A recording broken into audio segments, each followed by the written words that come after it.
Port Peril. Alright, everybody should be on the main map page still. Yep.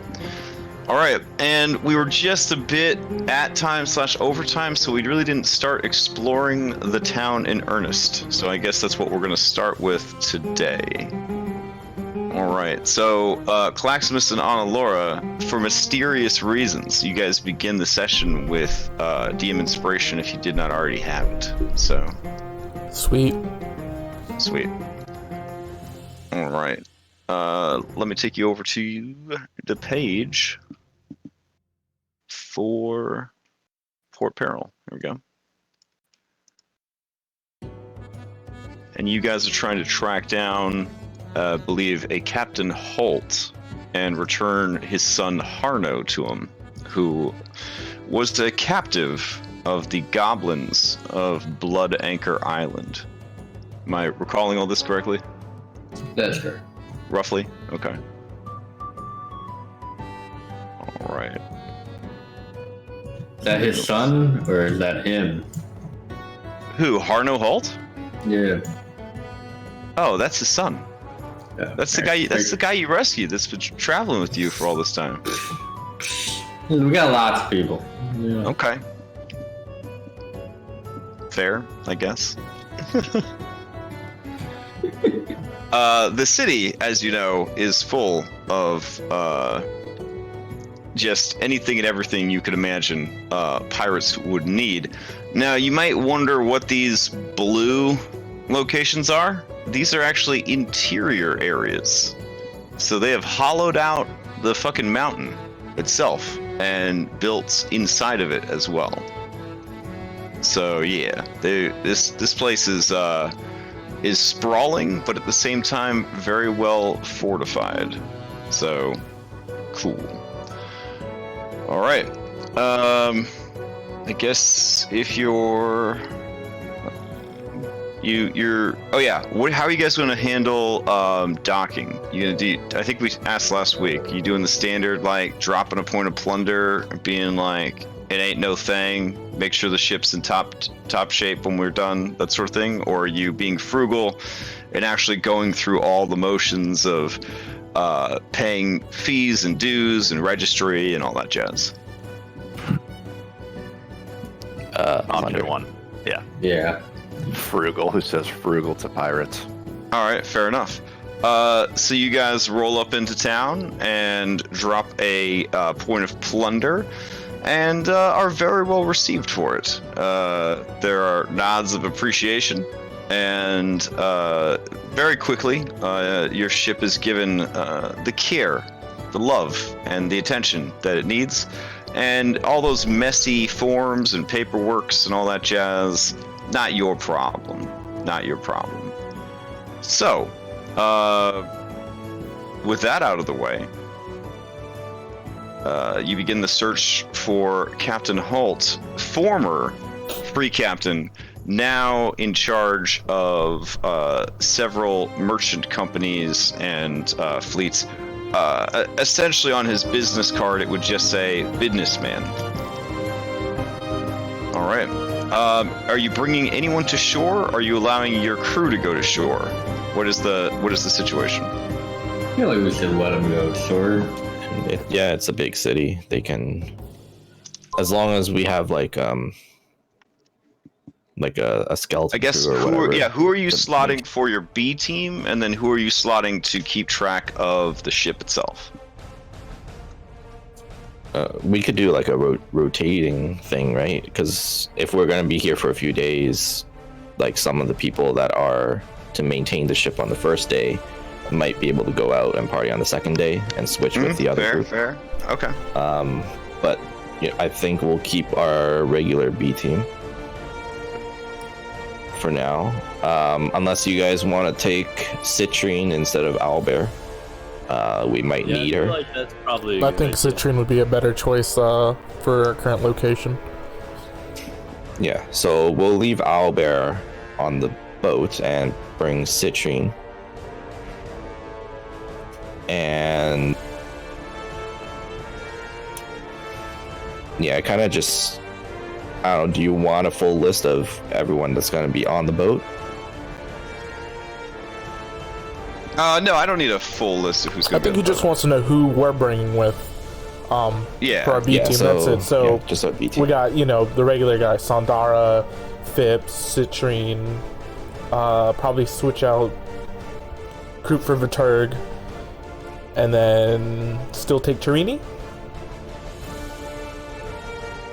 All right.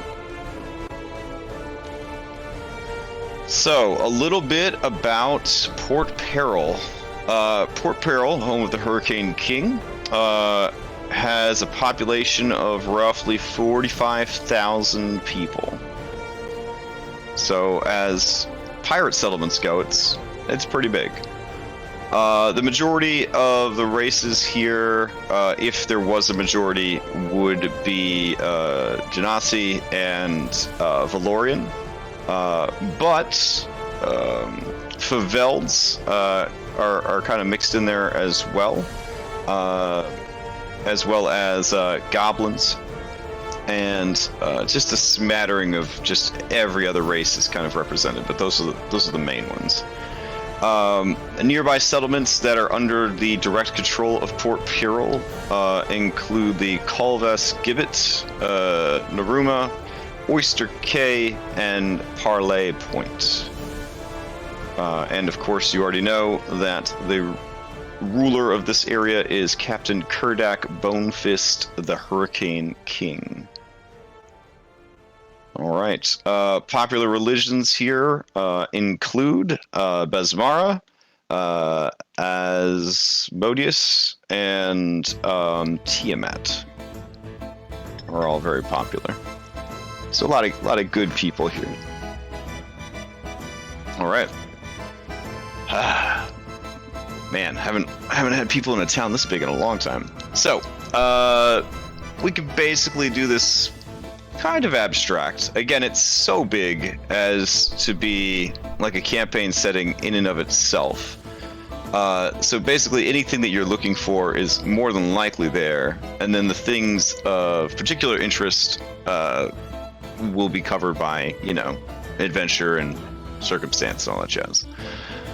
All right. Asking around, you try to find the location of the once free Captain Holtz with Harno in tow. Okay, so here's Harno for you. All right. As you ask around town, it's not too hard to eventually kind of hear about this guy and hear about his holdings and where he would be located. You make your way along one of the numerous docks districts and eventually come to a very decent manor house overlooking the water. Very well-appointed guards, including gargoyles that patrol the roof and guard drakes that walk the grounds with the well-armed guards. Sort of provide some security. As you approach, they are cautious, but as they look over, you see them recognize Harno, and their eyes kind of go wide with recognition and disbelief. Flying high above the house, you see the colors that Captain Holt flew when he was a free captain. It is a prismatic field with a pineapple, and the pineapple's wearing a pink thong. So, I don't know. I'm gonna turn to It's one of those, yeah. Arno and be like, is this normal for you, or? Yes, this is it. This is my father's. This is my father's place. All right. Do we talk to him? Or? I look at one of the guards and I go, "Did you lose this somewhere?" One of the guards chuckles. Oh, little Harno. Been a long time, boy. You grew a little caterpillar on your lip there. And you see Harno blush and kind of smooth out his mustache a little bit. And the guard says, if I don't recall incorrectly, Didn't you leave after shouting real loud to your father and all who could hear you assembled that you were tired of this and your old man was a pushover and a washed-up former pirate and he had lost the gall and the gumption to sail the seas and you were going to take your birthright by both balls and just fuck it rotten as you went off on your own and became a big deal pirate captain. Isn't that what happened? And you see him. We're here. Oh, both the guards kind of stop for a second, not realizing that. We rescued him. He got captured by a bunch of goblins. That's not the angle I was going for, but okay, too late now. Yeah. Oh. We're not good with it. Oh, I see how it is. You come here seeking the master's treasure, huh? You want to trade his no-good wimp of a son and see if it'll melt his stony heart and net you some sort of reward. Is that what you want? I mean, we're not really looking for treasure from him. I just need a favor.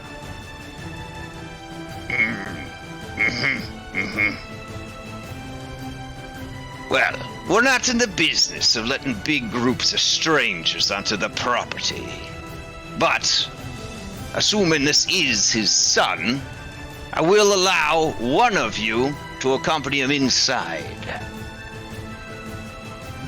Alright. You guys want me to... Okay, yeah. Captain.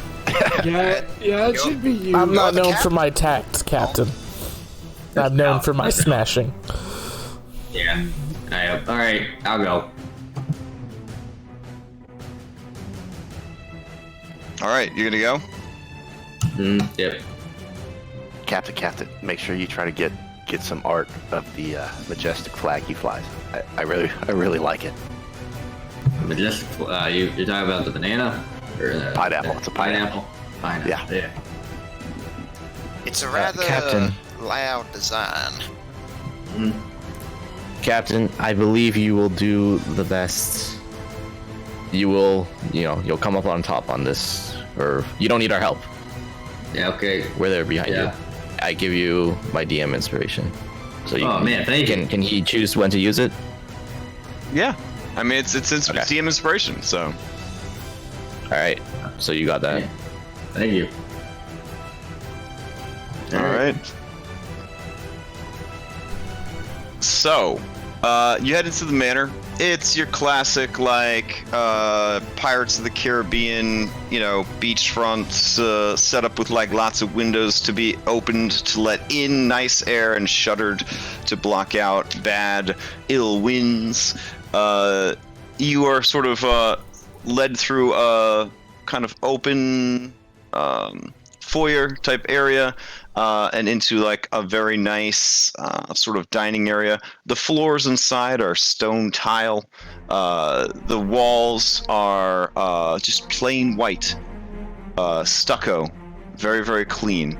You thought, perhaps, given the flamboyant nature of the flag that was hanging above the house, that would continue inside, but the inside is extremely Spartan, clean, neat, and orderly. You are instructed to sit down at a table. The table is a combination of iron and bamboo. It's very nice. On the table is a bowl, no decoration. The bowl contains fruit. The fruit is all fruit that would be easy to eat and would cause very little mess. All right. The pirate that led you in comes back with a silver pitcher and 3 glasses. Before placing the glasses down, he places cork coasters on the table. He eyes both of you and says, "Don't you be thinking about not using the coasters." Yeah, alright. And he pours each of you a tall glass of water. And then pours a 3rd glass of water by the 3rd chair. Ominously, he backs out of the room.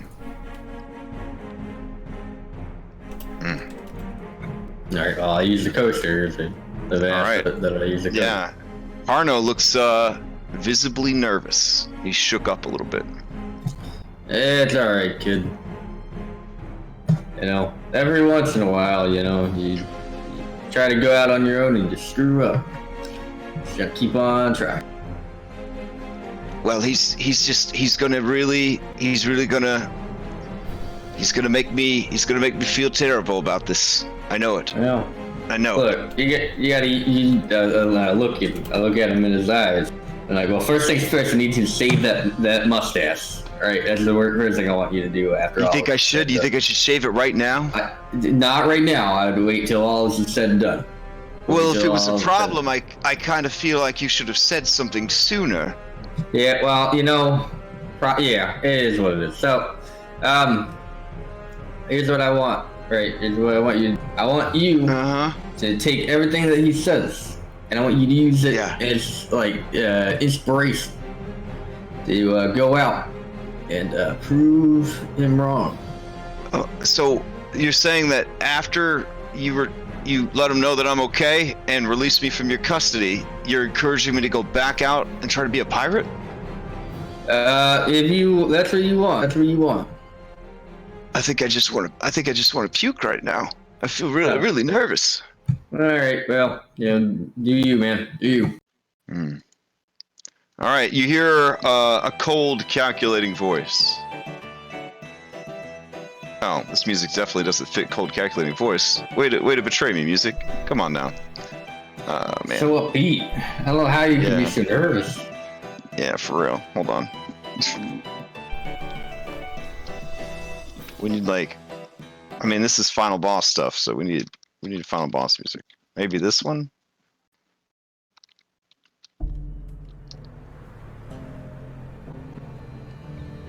It seems pretty ominous. Alright, there we go. Feeling a bit more ominous. Alright, so, a cold, calculating voice says, well. The prodigal son returns. You look over, and you see dominating the doorway one of the most majestic Valorian men you've ever seen. There. Yeah. Yep. He's so handsome. He is there. With a confident air that only a successful and powerful man could have, he heads over to the table. He takes the glass of water, he makes eye contact with both of you, and then he drinks the entire glass, all 16 ounces, before putting it back down. Very, very thirsty today, yeah. So adept is this man at drinking water that you do not see any moisture on his upper lip. None of it dribbled out of his mouth. Did he like put the whole top of the glass in his mouth and like? He eyes you, Bubbles, and your glass of water, and in his eyes, you see that he has issued a challenge. All right, well, you just drink the glass of water. Okay, how do you drink the glass of water? Yeah, well, I'm gonna You try get the to feeling mimic that what this you is, you get the feeling this is a man who takes in every detail and judges it. did. I'm gonna mimic exactly how he did it. Okay, Like, down the whole thing. give me a performance check. Natural 20. All right. Nice. The water was room Damn. temperature because there's no ice, so this was actually much easier to do than you thought it was going to be. You drink the water exactly the way he did, in every single way. His expression never changes, but he gives you a stern nod, Not bad. and he says, "All right, you're the kind of man that gets things done." Indeed. Former Free Captain Holt. Now, simply Holt. Yeah, name's Captain Bubbles Jr. Captain of the Bubbling Bosom. That's a very fanciful name for a ship. Yeah. Only took a captain dying to figure out the name of it. But yeah, that's a story for another day, though. But on our journey, we happened to stumble across some son of yours. So we decided. We decided to bring him back to you. Oh, I see. So you found this vagabond, this bilge rat, and thought, oh, I'll simply return him to his estranged father, out of the kindness of my heart. You know pirates. It's never how it works. I have a favor to ask of you, Mr. Holt. I'm inspiring to become a free captain myself. Aspiring to become a free captain myself. I believe I have the infamy to do it, and I definitely have the treasure. I think I got the balls. However, I'm told I need to have a meeting with the Hurricane King. I thought nobody better, but to get sponsored by a former free captain.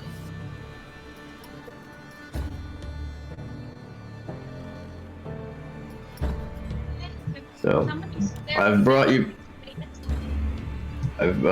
back. Hold on just a moment.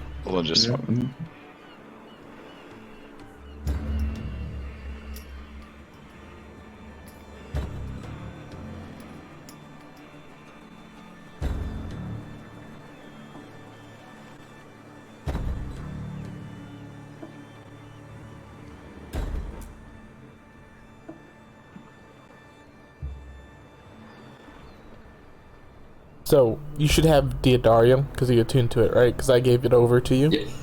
Alright, and I posted in chat, but I went ahead and I attuned to the Ring of Protection. Alright, cool. The Ring of Protection, what did that do again? It's gonna increase my AC by 1 and then my saving throws by 1. So, that's awesome. I increased my AC this level up by 1 to bring me to 17. And then this will bring me to 18. It isn't a big deal because I don't mind getting hit, but I looked at the other stuff and I was like, this probably would get more traction, and I need a more defensible. I needed a more defensible item. Yeah, no, I mean, I think it's a good. Call. Pretty sure Django is attuned to the Ring of Protection, unless Django did not. Yeah, you gave it. Yeah, I didn't see it updated on the sheet, so that's just why I did it. I think it was like two or three sessions ago. Oh, okay. Like, yeah. I can change it up then. Alright, what all are you attuned to, Django? Because we need to update the sheet. Sorry about that. Oh. Just type it out.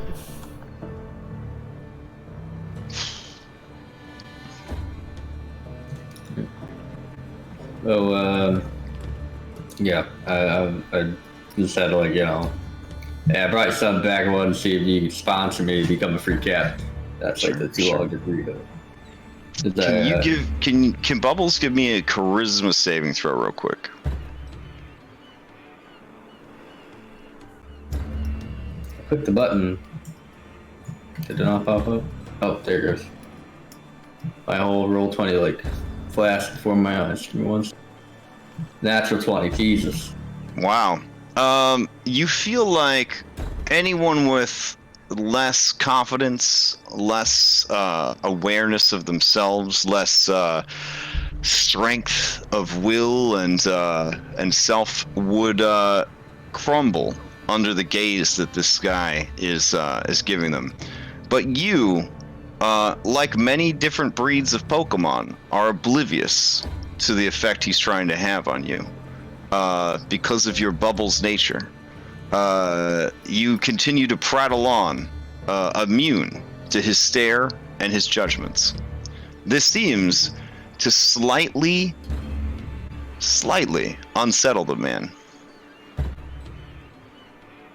Alright, continue. Yeah, no, I'm waiting for him Yeah. All right. So, seeing how you persevered under the test of water, and how you managed to endure his judgmental gaze, the fact that you butchered the Valorian language a number of times during the conversation, and that you're kind of a mess, and that, you know, you're a woke ape, none of that seems to bother him. He seems impressed with you. And he says, so you want me to stake my reputation, well earned and hard fought, because you found my son and brought him back to me? Well, yeah, that's pretty much the idea. Well, your unshakable confidence and your absolute poise and precision have me convinced. I'll do that. Well, thank you, sir. I'm gonna stand up and, pre-coronavirus, take his hand. Now, I can't do more than simply vouch for you. You'll still have to make it past the trials. That's valid. Alright, like I said, I'm just asking for an in, I guess. I understand you can't go. Here, take this. And he hands you a gold coin. On one side, there is a pineapple with a little thong on it. On the other side is some sort of dog with pointy ears and a pointy face. You imagine this dog was bred to not have any knees. Like a dog caterpillar hybrid. You're going to take this coin and you're going to search out Sadok Goldtooth. He's a Faveld, but he's the Hurricane King's right-hand man. You show him this coin. Tell him that Holt vouches for you. Says Sadok Goldtooth. Alright, alrighty. Well, I thank you again, sir. And I will say, your boy here might be a bit of a bumbling idiot sometimes. However, if he truly is your son, I think he has potential.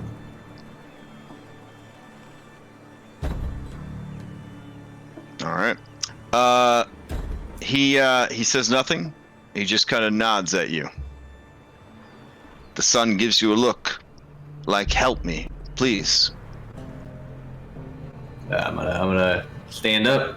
I'm gonna thank him one last time. I'm gonna pat the kid on the back and be like, it was nice knowing you. And then I'll turn and just walk out. All right. Fair enough.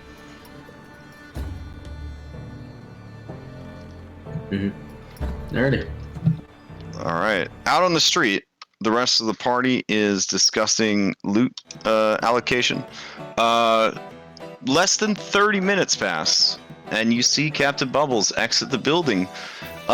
He seems more confident, more capable than ever, and extremely well hydrated. I take it everything went well, Captain? I flip the gold coin in the air, catch it. Like, yep. Just as in plan. Alright, well, we're looking for a Sadok Goldtooth. Apparently, it's a Vale that's the right-hand man of the Hurricane King. So, you guys have any idea where we can grab some leads? Did he not tell you? No.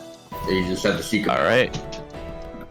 I suppose we start by going to an area with a lot of. On the way here, did we pass any any like a marketplace or a tavern that seems to have a lot of different maybe travelers or people that live here? Apparently, like the maintenance people are back. Yeah. They're gonna be like, yeah, still can't do nothing. Sorry. So, but yeah, I don't know. It actually looked really good. I think the Hulk kid's gonna probably get fucking murdered though. His dad's like rough, like real rough. How rough was he? He stared me down. He drank an entire glass of water staring at me.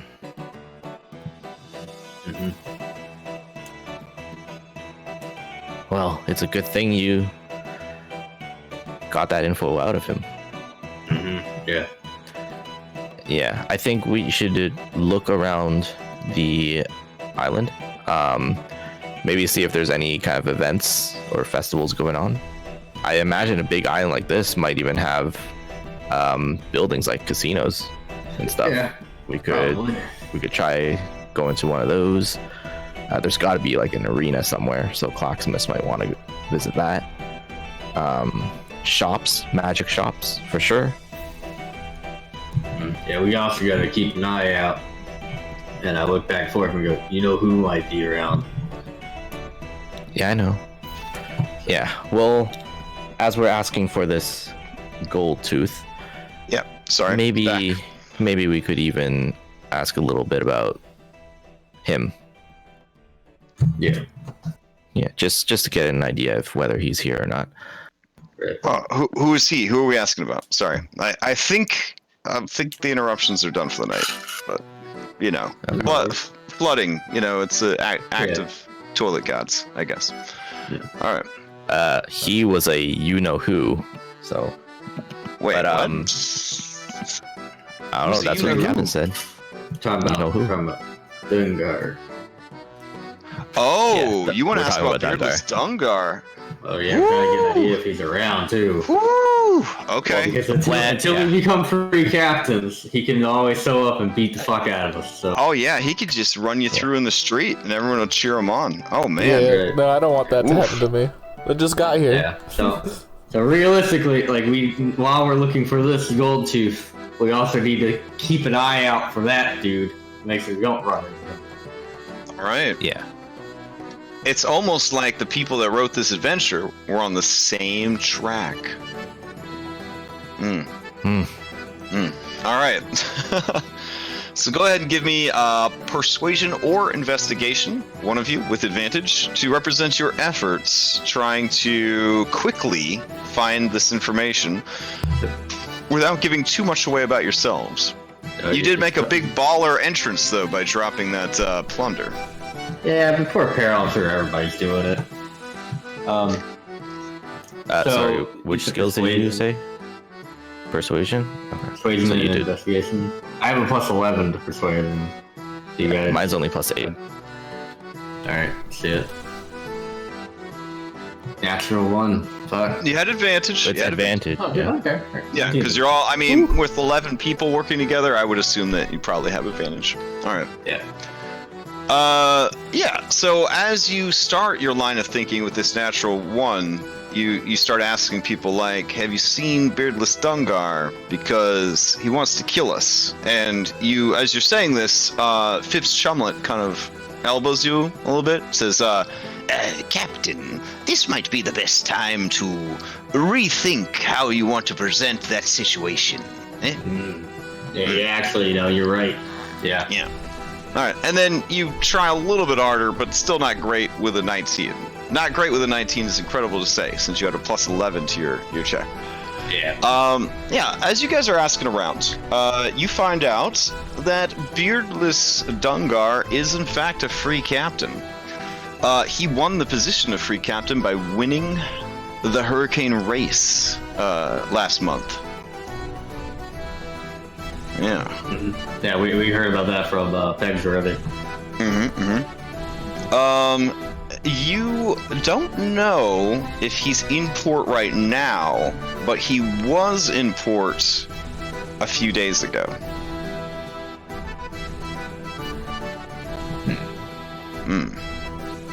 Yeah. All right. Well, you one also... thing we could do. Oh, yeah. Keep going.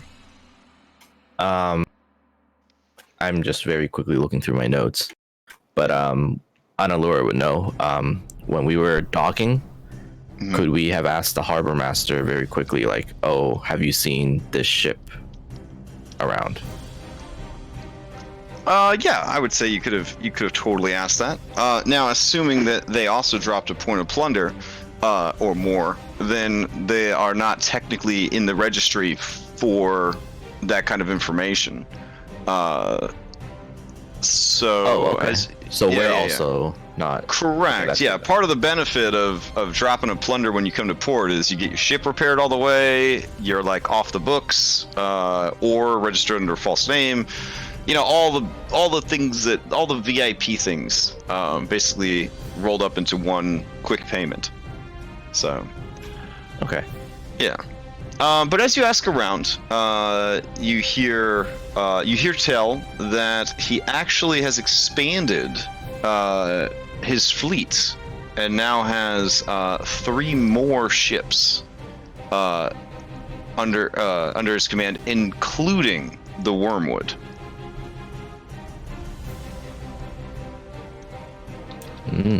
Is he counting the bumbling bosom in that? Damn, he's building up stuff real quick. And they say a big part of his success stems from his religious fervor, because he is a big fan of the dwarven goddess of the sea and the depths. Mm-hmm.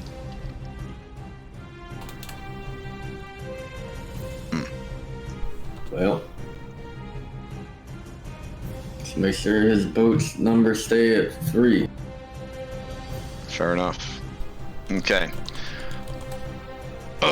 So, asking around about Sadok Goldtooth is actually not difficult at all. He is like a B-list celebrity, the Hurricane King's right-hand man and best buddy. He actually handles all of the Hurricane King's business because the Hurricane King will not even deign to speak with people who are not already high captains. Sorry, free captains. I keep calling them high captains, but they're just called free captains. So basically, as you ask around, your DC was definitely enough to know the procedure. You need to send a messenger to Fort Hazard. This is the Hurricane's King's seat of power, along with a bribe.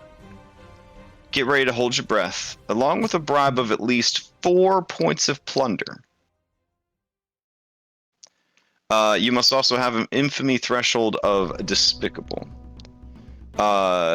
If you have all of these things, the Hurricane King will agree to grant you an audience. Alrighty. I mean, yeah, let's do that then. I also want to, I guess we'll send in the coin too. Okay. Should we do more than 4 points of plunder? I was about to say we should do like 5. Only 5. I mean, how much do we have to spare? We have 17. How many do we need for this? Then we need like a bare minimum or something. It was like 10. 10 was minimum. Alright, yeah, let's do 5 then. 5 plunder. An even number. Yeah, so we'll get a good messenger and bribe with 5 points of plunder instead of 4. Alright, fair enough. And I believe we are despicable once we reach 20. You definitely are. Tales of your infamy and daring do have already reached Port Peril.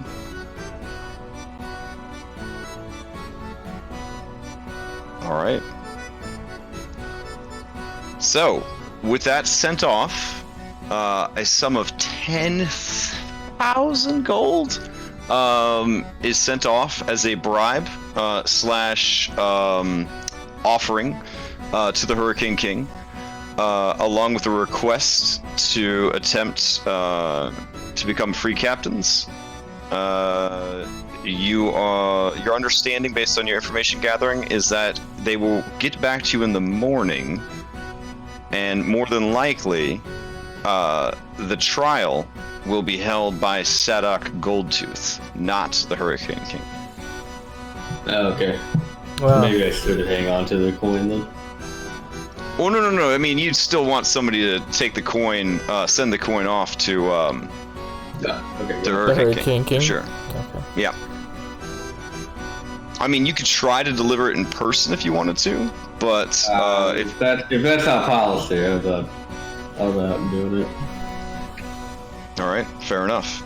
Do you do anything special as far as the delivery people, or do you just kind of ask around for reputable folk who could do it, or do you send a team of your own people? Like, how best to deliver 5 plunder and your request to the Hurricane King? I think This somewhere could people be a should good go. citrine. Yeah, this Yeah. could be a good use for citrine. Okay. So you want Citrine to head up this operation?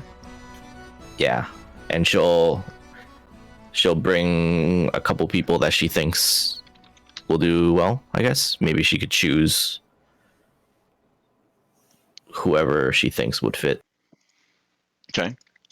Given that there is a pretty strong Faveld presence here, she does request that you allow her to take Mumbling Danish. Sure, as long as Citrine makes sure that she does not hit on anyone that she should not be hitting on. Okay. Yeah. I mean, I'm it's a sure there's pirate going to be a town. lot of old people there. There's going to be a lot of old people there. A lot of snugglies. A lot of Yeah. snugglies. I mean, she Oh my god. yeah, she could do it after the business, but not while they still have a job. Fair enough. Okay. That's Do you funny. send any beefy boys as a show of physical strength? Yeah, we should give them a beefy boy. Just maybe Knight. We just tell him to stay quiet. Doesn't have to say anything. He's a Ganassi.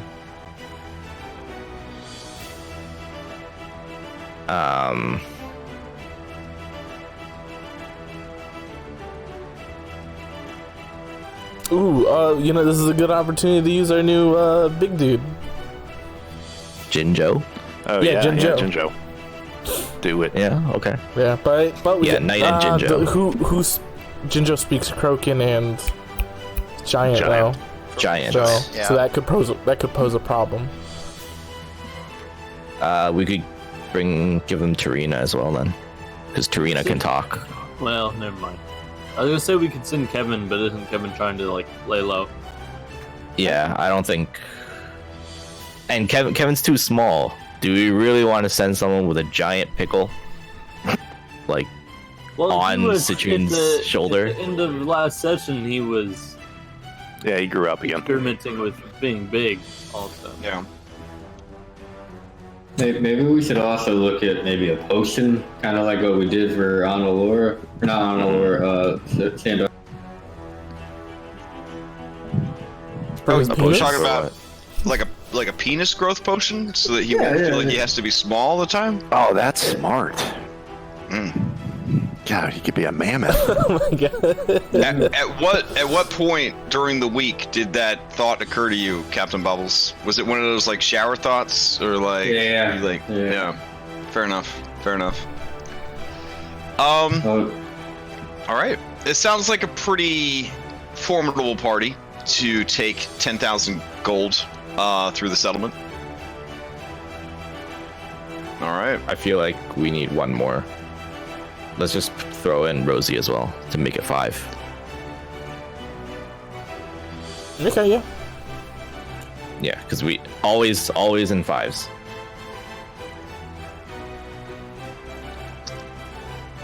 All right.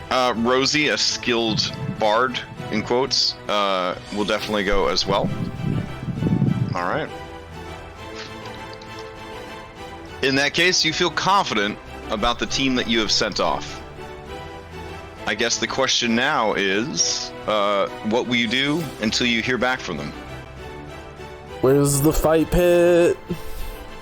Yeah. Is there like marketplace, events, casinos, festivals? All of these things and more. This is like the Pirates of the Caribbean ride at Disneyland on meth. I love it. It's like a theme park. This could Lift, be Lift like wants to find 10 episodes. He definitely wants to find some herbs on this island.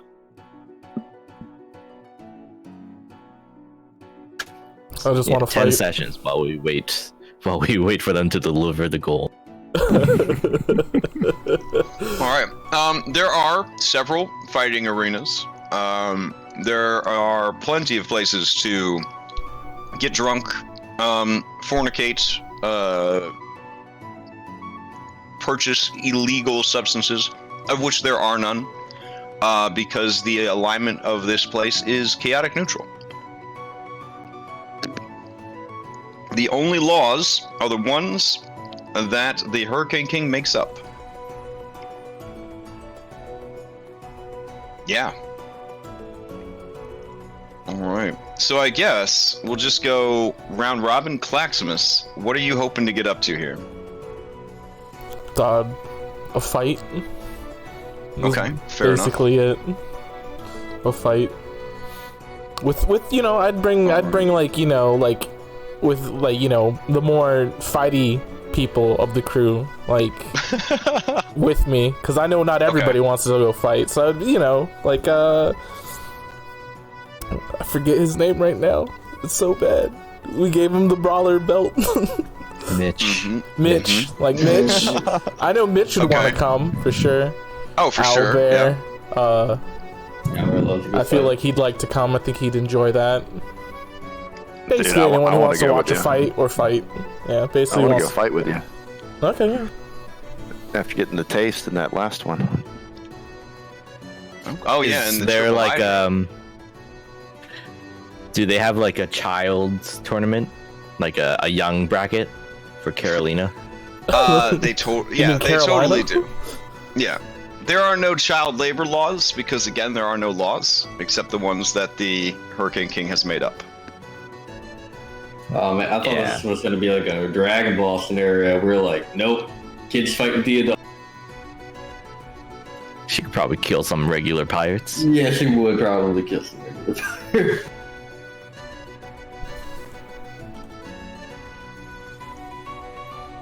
All right. Yeah. So, Claxmus, you use your background to ask around.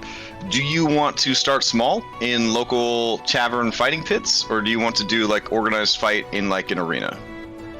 I feel like organized fight. You know what? I'm here for relaxation, so like the local fighting pits and stuff like that. I want to size up the competition before going into the arena. All right, fair enough. Okay, so Claximus and Lift are looking for that. On Alora, is there anything particular you're looking for before you settle in for the evening and wait for the reply from the Hurricane King? Well, I mean, aside from the alchemist and magic shop, I definitely want to take a look around, see if they have a casino of sorts. Oh, no. More importantly, I would like to see if there's a festival. Like stalls and stuff. Okay, fair enough. All right. Bubble Bubbles Jr., anything in particular you are hoping to get up to? I was just gonna, just hang around, like meet nice ladies or guys. It doesn't really matter. The Bubbles Jr. Sure. Okay.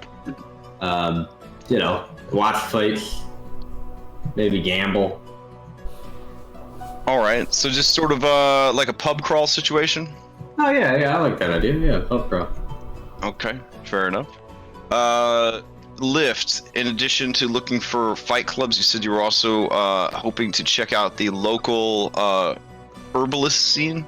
Yeah, I'd like to check that out and maybe pass out some, I don't even remember what it stands for anymore, but some 5L to prospective customers.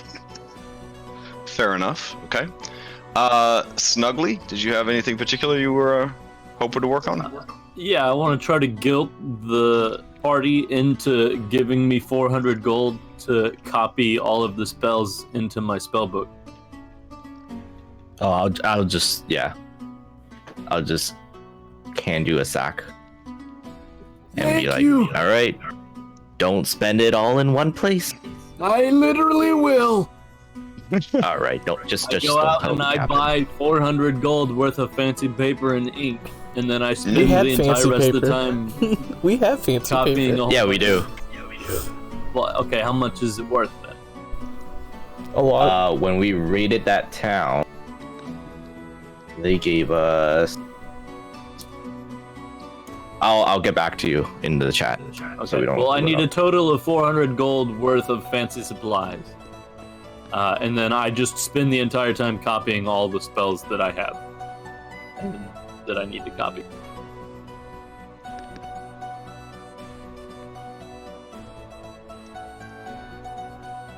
All right, sounds good.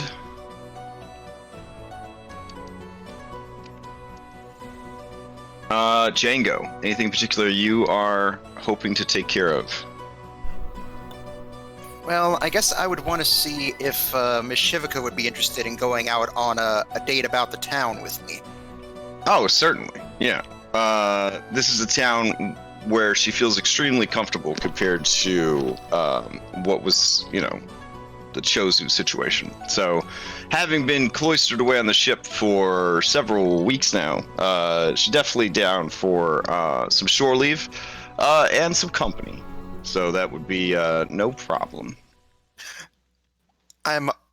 So as we're walking, and I don't want to gauge how she feels about my entire backstory, and now that I've finally told her how I got my hat.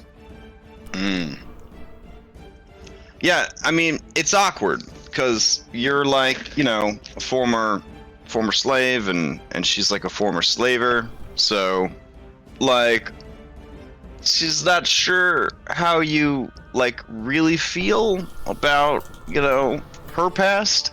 So other than letting you know that she was banished from her homeland for working with and being a slaver, after hearing about your past, she kind of clams up a lot more about her own past. You don't have to share anything with me you don't feel comfortable with, but I'll tell you this. We all used to be something, right? Doesn't matter. It's what we are right now. And right now, you and I are going to have a wonderful night together, and that is all that matters to me. Okay. She, like many people who want to hear certain things, that's exactly what she wanted to hear. So there is sort of a relaxation of of her mood as you kind of say that, and with that sort of put aside, she is able to kind of open up and have a much better evening with you. So, well played. All right. Out of curiosity, how does Django feel about that situation? Said it's exactly like said there, it's Okay, so you were being honest. Yep, Gotcha. Yep. Okay, Been truthful, fair enough. no fibbing or nothing. All right.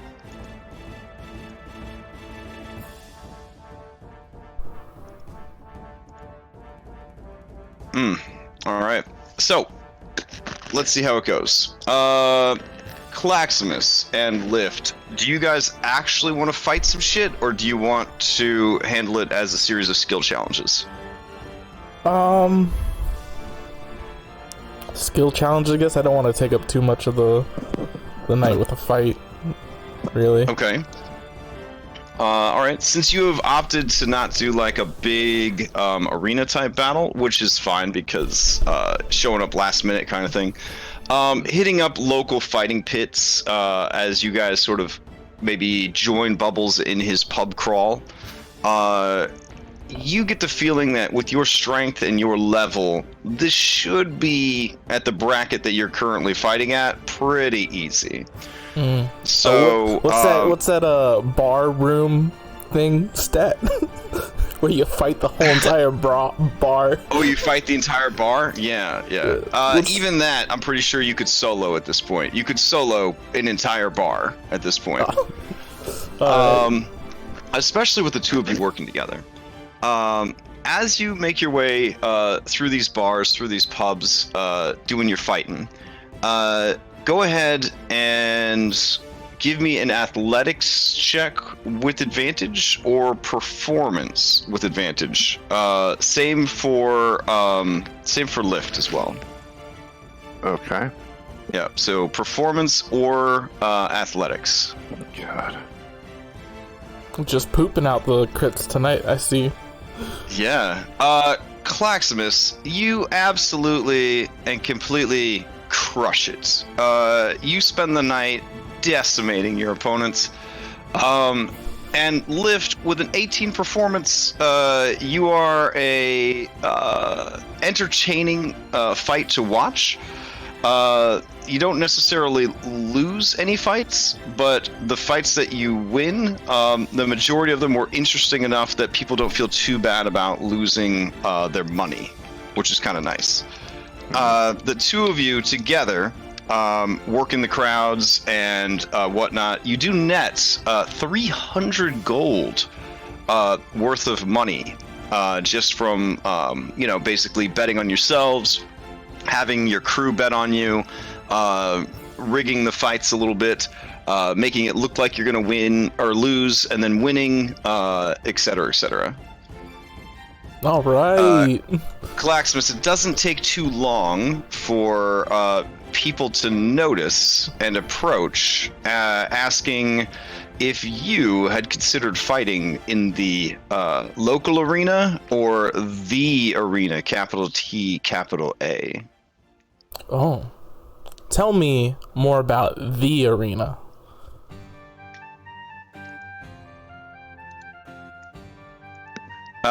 So the arena, capital T, capital A, that one? Yeah, that one. Okay.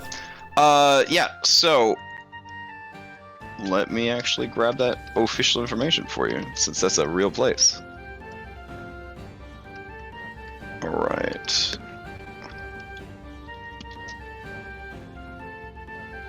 All right. Arena is a settlement of Widowmaker Isle. And Arena was renamed after the citizens, led by a mysterious and spooky old man, built a giant coliseum in the center of the small city. The old man is said to have been possessed of a great fervor, a zeal to build the greatest fighting coliseum the world had ever seen. Saying that an age of chaos and madness was on its way, and in that age, the Colosseum would be the only thing that would bring people joy. Such was this man's fervor that he basically had followers flock to him, and together they built up this incredible arena. It is home to the most popular blood sports in all of the Shackles. Gladiatorial slave battles, miniature war skirmishes, and the Colosseum is even set up to be flooded for sea monster and small ship battles. Holy shit. On special occasions, on special occasions, they open rifts to other planes of existence so that combatants can fight elementals, devils, demons, and worse. That is epic. Yeah, the Colosseum itself is a remarkable spectacle of architecture and magic. Towering ivory, marble, and gold. It is also accented with bronze panels and beautiful sculpture and artwork of past champions. Oh, that sounds. Yeah. I like that. Ooh, yeah. That's I tell them, yeah, that's my character's side story quest. It's an optional one, not my main story quest, but it's my optional one. Very interested. All right. The current mayor of Arena is a Valorian woman by the name of One-Eyed Aethel.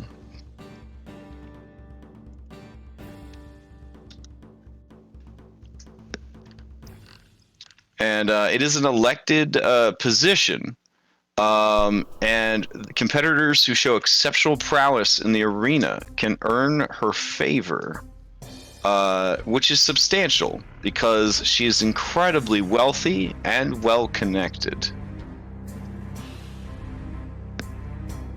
All right, there you go. That's some beefy side quest drop right there. Oh my god. Yeah, it is. Shoo. Okay. So I was gonna link the magic item shop, but the 5e-magic.shop is down right now, so that kind of sucks. I should have linked it to you guys earlier in the week. Yeah, sorry about that. I guess we'll cover it later when it's not busted. Let's see. As far as festivities in the city goes, obviously one of the hottest things to do in Port Peril is Pokemon battling. Do you have small monsters that you've enslaved to your will? You could Pokemans battle them. That's a huge thing here. So, I don't think he's small anymore. Oh, it's not really about, it's not really about size. It's about animals that you have enslaved, I guess. You know, you make Mr. them Pluggers. small.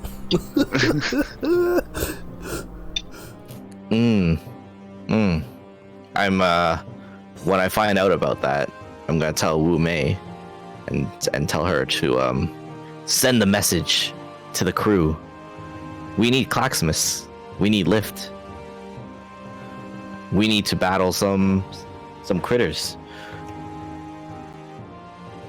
Oh, those poor critters are just gonna get eaten. Could we have Tarina polymorph one of us? And we could be the critter? I'm sure they probably have like some kind of way to detect that. Right? I mean, it's like a giant capital city. But I mean, you can try. Mostly they just like watching people's monsters beat the shit out of each other. So yeah. Well, I think I know someone who has a number of monsters. I mean, technically, that's the me. captain will have a bunch of monsters if he plants some seeds. Yeah. I could enter like 2 of them.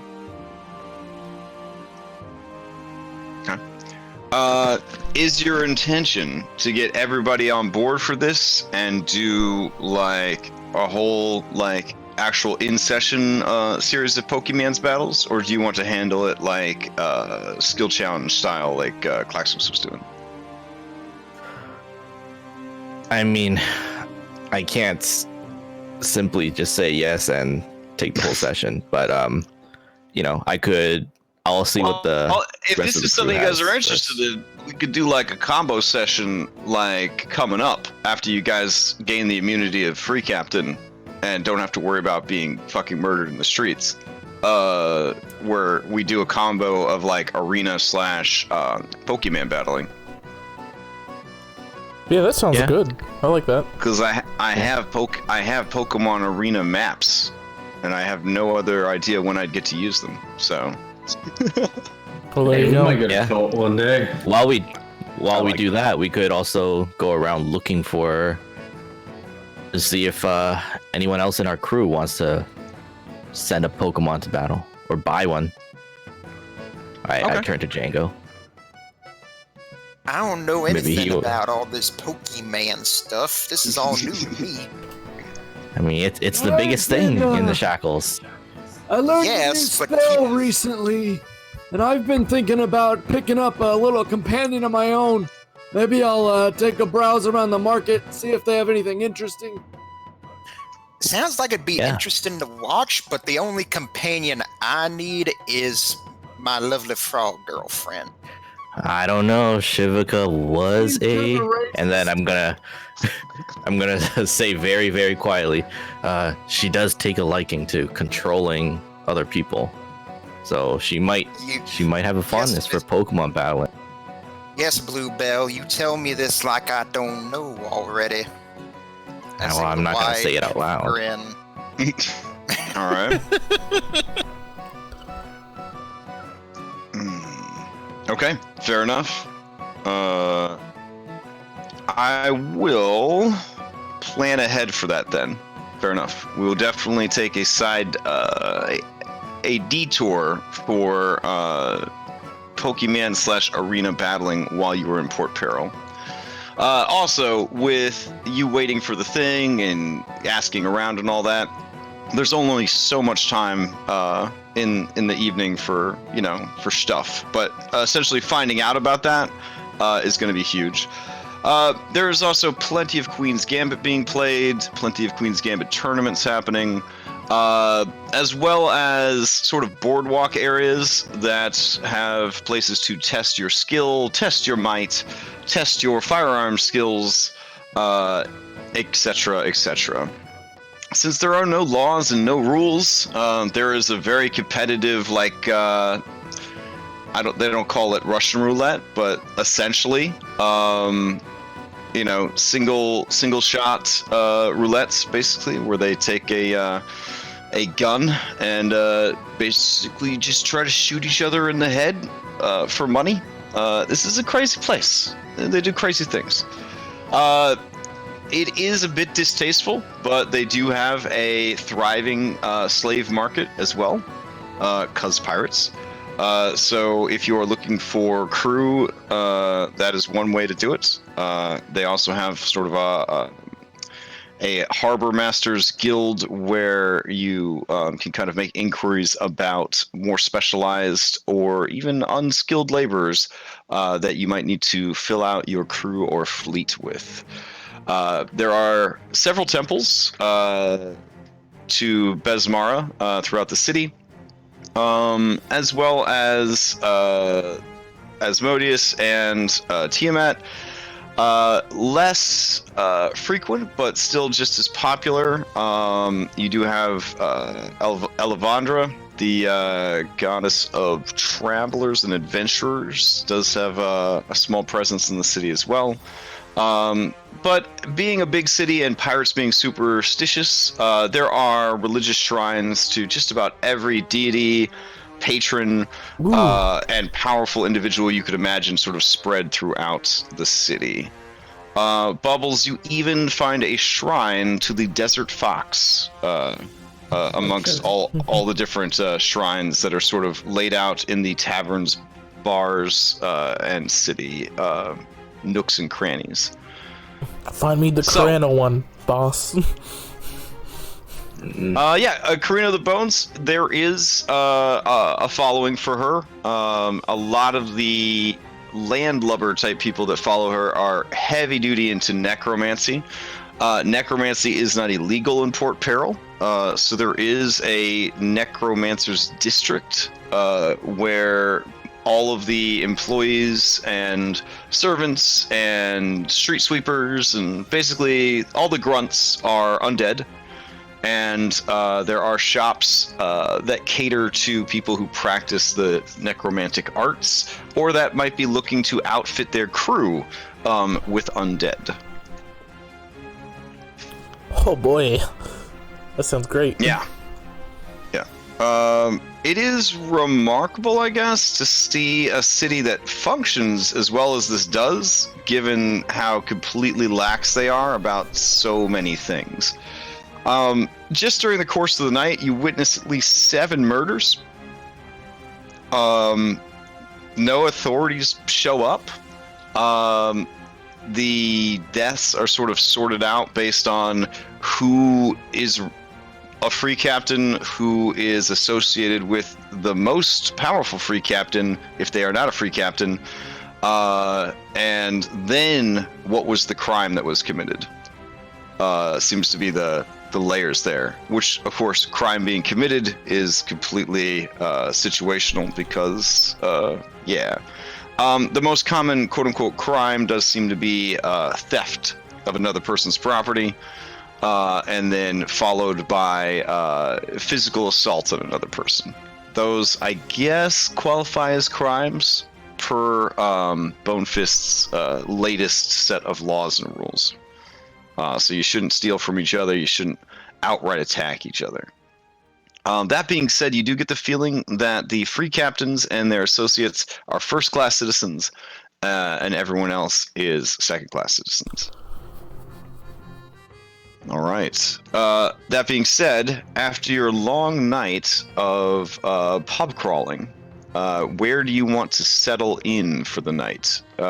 Just wherever you happen to run out of energy, or like you looking for a particular type of establishment? I mean, I'm down for wherever. Okay. I've got 16 hours worth of copying to do. I imagine I'm just still on the boat. Oh, wow. You're ultimate nerding it. All right. The Necromancer Inn is where I want to go. Okay. You want to go to you want to stay at the Necromancer Tavern, like the one in the Necromancer's District? Yeah. That way, wow. in the morning, I can go to the shrine before we get started. Okay. It's been a while since I visited god's shrine. Does anybody feel comfortable sharing in this experience with Claximus, staying at a necromancer-owned bar/brothel? Mm-hmm. If he comes back and lets us know that that's what's going on, I'll go with him. But otherwise, I'm just stuck on the boat.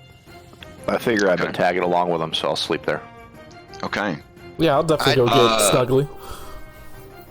I'd be going along with wherever Miss Shivka wanted to stay. Okay. Yeah, I mean, ultimately, she would like to stay someplace fancy and be pampered a little bit. Because, when you're stuck on a ship all the time, like, it's nice to have, like, your own room, right? So she'd like to go someplace with where you guys have your own room and lots of, like, small live food that could be easily swallowed whole, could be brought to the room. Stuff like that. Sexy stuff. Ooh, yeah. Yeah. All right. Being a modern woman, she is willing to split the cost of a night out on the town with you. How indulgent are you willing to be here? Let's see here.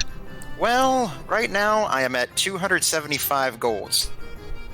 I guess however much something close to that'll get me.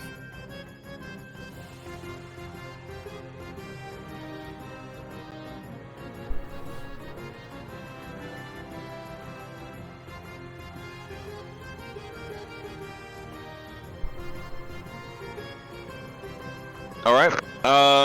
Yeah, you guys end up staying at an incredibly posh place. And the food, the alcohol, and the accommodations are absolutely divine. You guys feel like fucking nobles. So,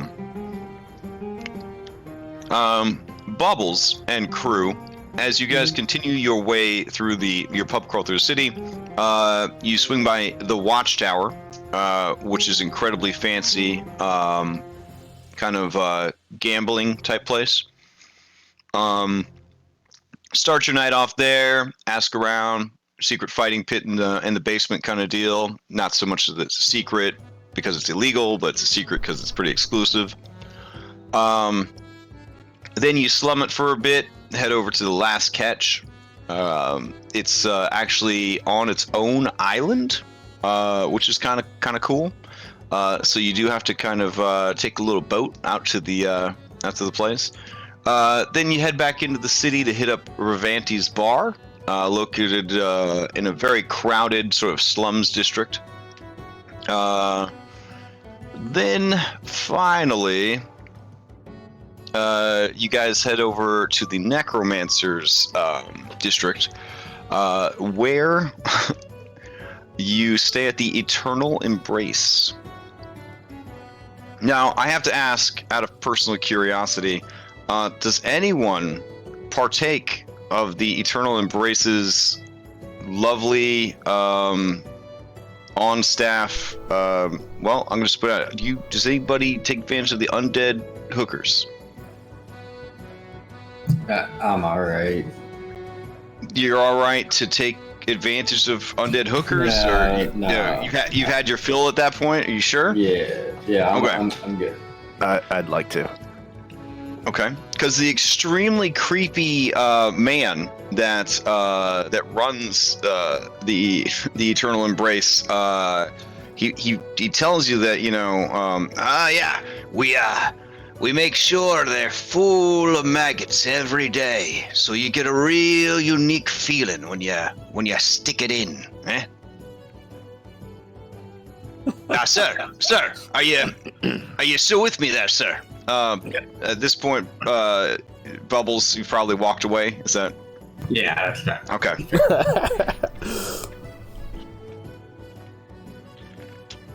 And if the temperature's a problem, don't worry.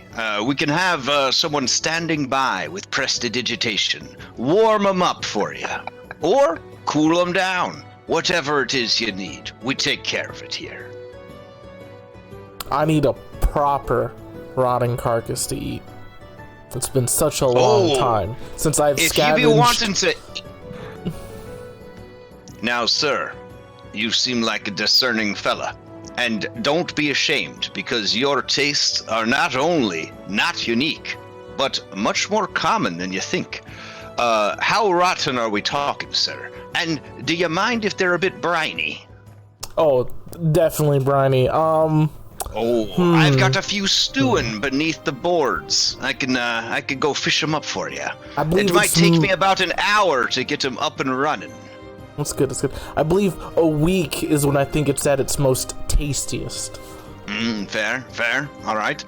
Now, am I to understand you want to be eating them during or after? After.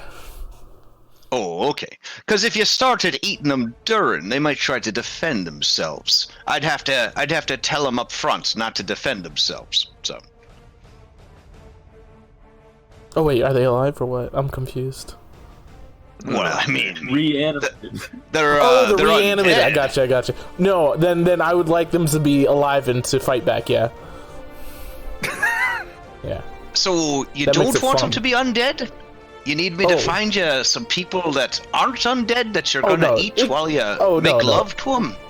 Oh, that way. Oh, that way. Here, okay. why don't you walk? I thought we were talking about why don't we food. walk?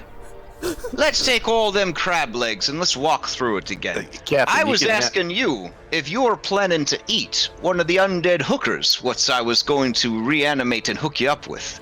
Oh, no, I'm not gonna eat one of them. Oh. Yeah. Oh.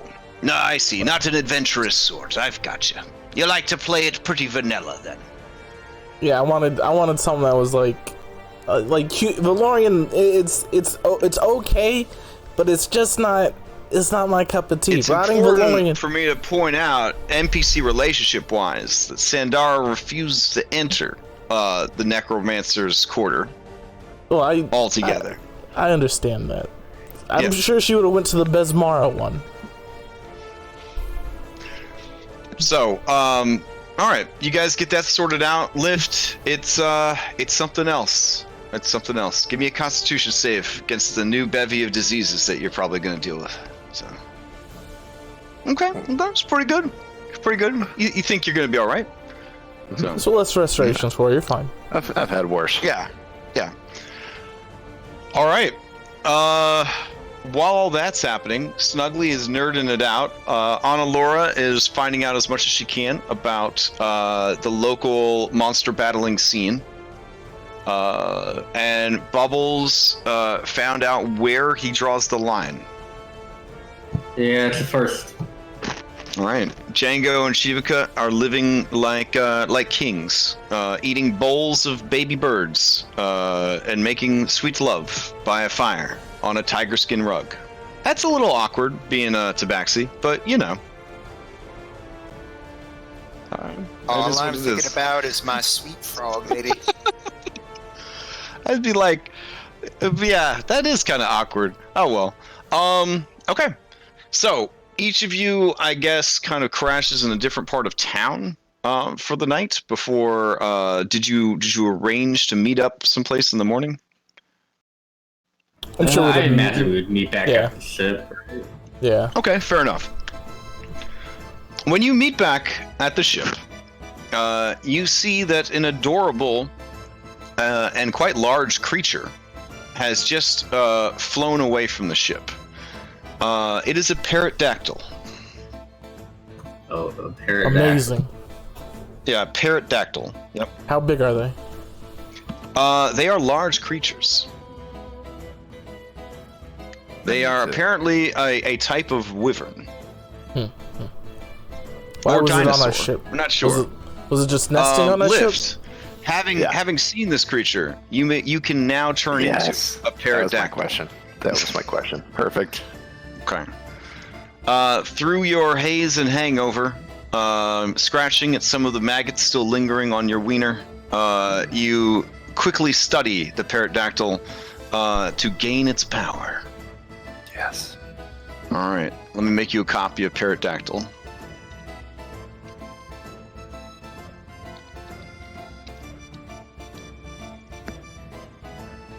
All right. The parrotdactyl has apparently dropped off an important package for Captain Bubbles.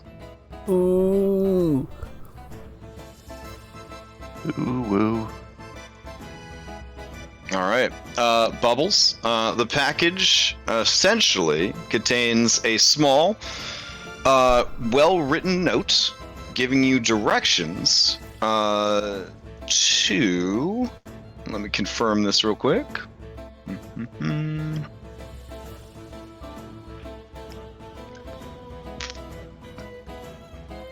Oh, so many notes when you're in a huge city.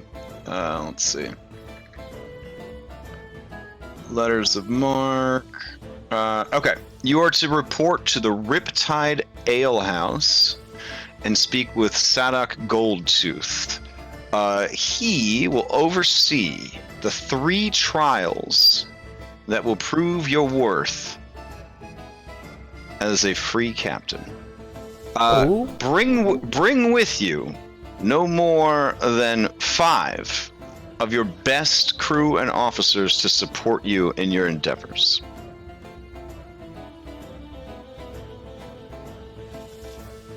All right. That's a convenient number because that's how many other players there are. Yeah. Before meeting up. Good writing there. Before meeting up, would I have been able to make a visit to the Temple of Corena? For sure. And I'm just looking for general direction since it's been so long since I've, visited a temple of her making, to better serve her and how to let's see. How to properly deliver souls to her for the divine battle. Oh. Well, obviously, declaring, that during a battle would be beneficial. But ultimately, coming into possession of a weapon that is capable of stealing souls would probably be the best way to do it. AKA like a soul-stealing weapon would probably be the best way to do it. Would these priests be able to at least point me in a direction of something like that? Or where, like, how I could attain something like that, if I could not just outright purchase it. There actually was one for sale in the city, but with the thing not loading up, you'll kind of have to take my word for it. Yeah. I'll take it. Yeah. But yeah, that's definitely something that can be done. And if you're interested in doing so and championing such a cause, they can even begin construction of such a weapon, because your infamy and your penchant for murder is so great that the followers of Karina would know that you could be such a champion. So if you'd like, they could begin construction of such a weapon for you, but it might take some time. Okay, yeah. I'm down. All right. Fair enough. Okay. So you guys meet up, you read over the notes. What is your next move? How long did it say before the meeting? Simply that you were to seek him out today at your earliest convenience. I feel like that means like as soon as possible. Like, I know that's not what it says, but I think that when it says that, that's what it probably really means. Well, it's not like we have anything else to do. Well, let's not keep him waiting. I mean, I was hoping to look around for a closet, but I guess I'll just do that later. A closet? There's many closets on the ship. Keep your eyes open. There's closets everywhere on the ship. Claxmas. Yep. Thank you, Claxmas. You're very helpful. And I pat one of his lowest little, I don't know if they're called knees on crab things. Joints? Yeah. All right. I'll ask whoever's nearby if they know where the Riptide Alehouse is. Oh yeah, everybody knows where the Riptide Alehouse is. They point to the base of Skull Mountain, and they're like, "Aye, it's over there at the base of Skull Mountain." Is it that one? So, like, is that a real, actual big skull, or is it just carved like that? Oh, I'm glad you asked, this random old pirate man on the street. Just one question, just one word answer. Yes, it's carved. Yes, it's a big skull. One or the other. Those are more than one word, fella. Now you got me all confused. Listen, when you're my age, sometimes you don't really know where you're going when you start saying words. Uh-huh.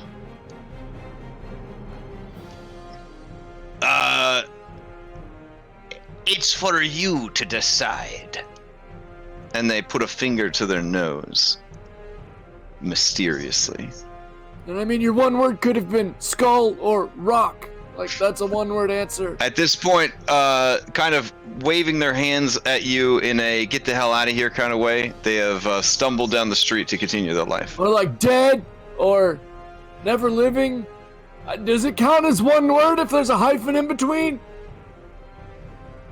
You guys walk through the town, eventually come to the foot of Skull Mountain, and there you find the rowdy Riptide Alehouse.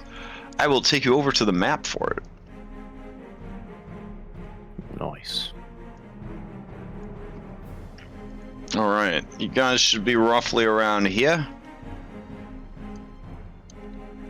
And let me change out some of the music here.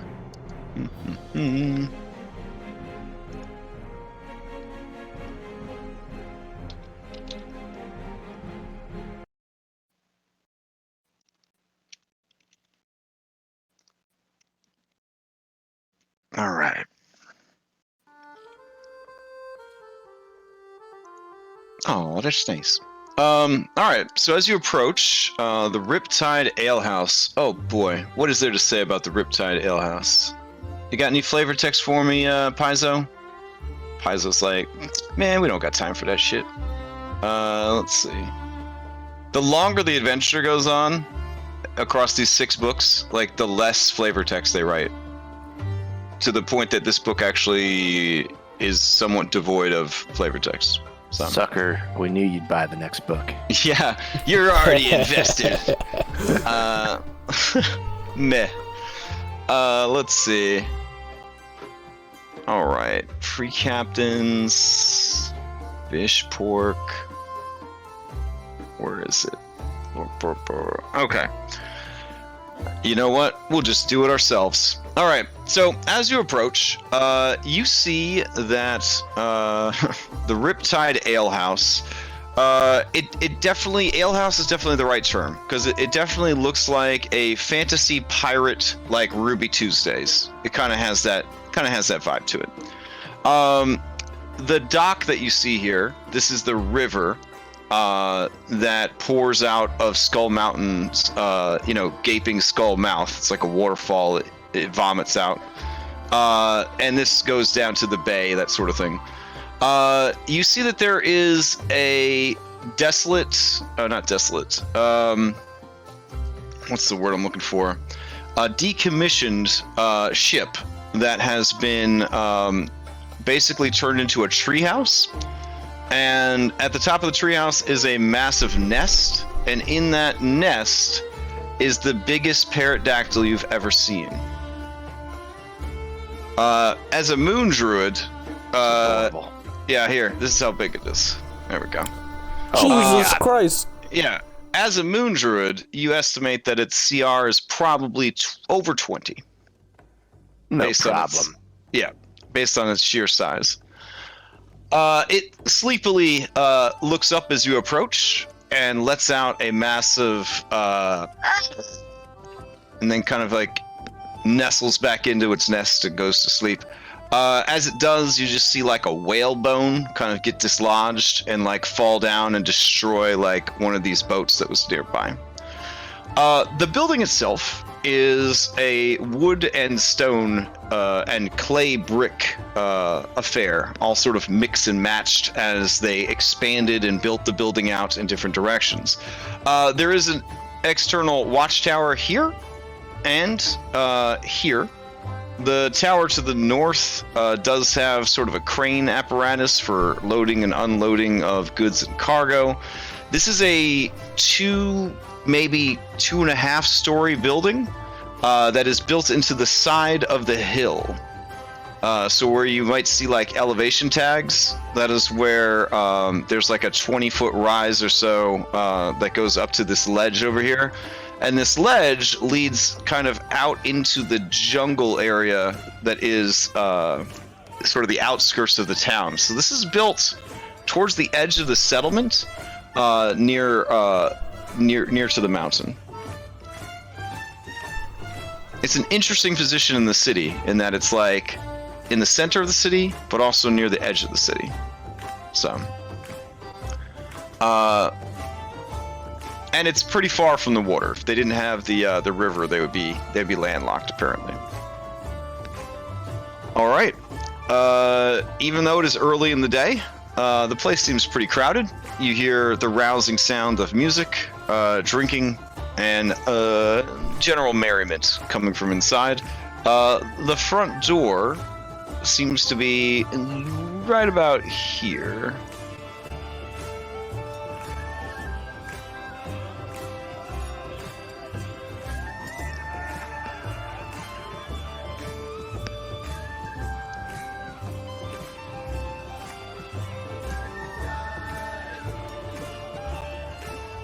Oh, my bad. This should be open. There you go. So, as you approach, you do see some flyers out front.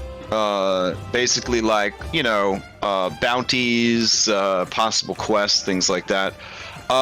Your breath kind of catches in your now lofty bosom, Annalora, as looking at it, you see yourself. What? Well, Bluebell, looks like you're on this picture here. I'm gonna take a look at it. What does it say? Apparently there is a sizable bounty on your head for the crimes of mutiny,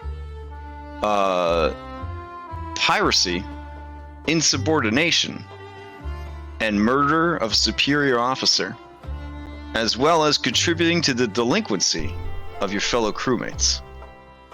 A reward of 10,000 gold has been posted by one beardless Dungar for the return of his stolen ship and the foul sea elf woman who orchestrated the mutiny that stole it. Wow, Bluebell, you're more badass than I thought you was.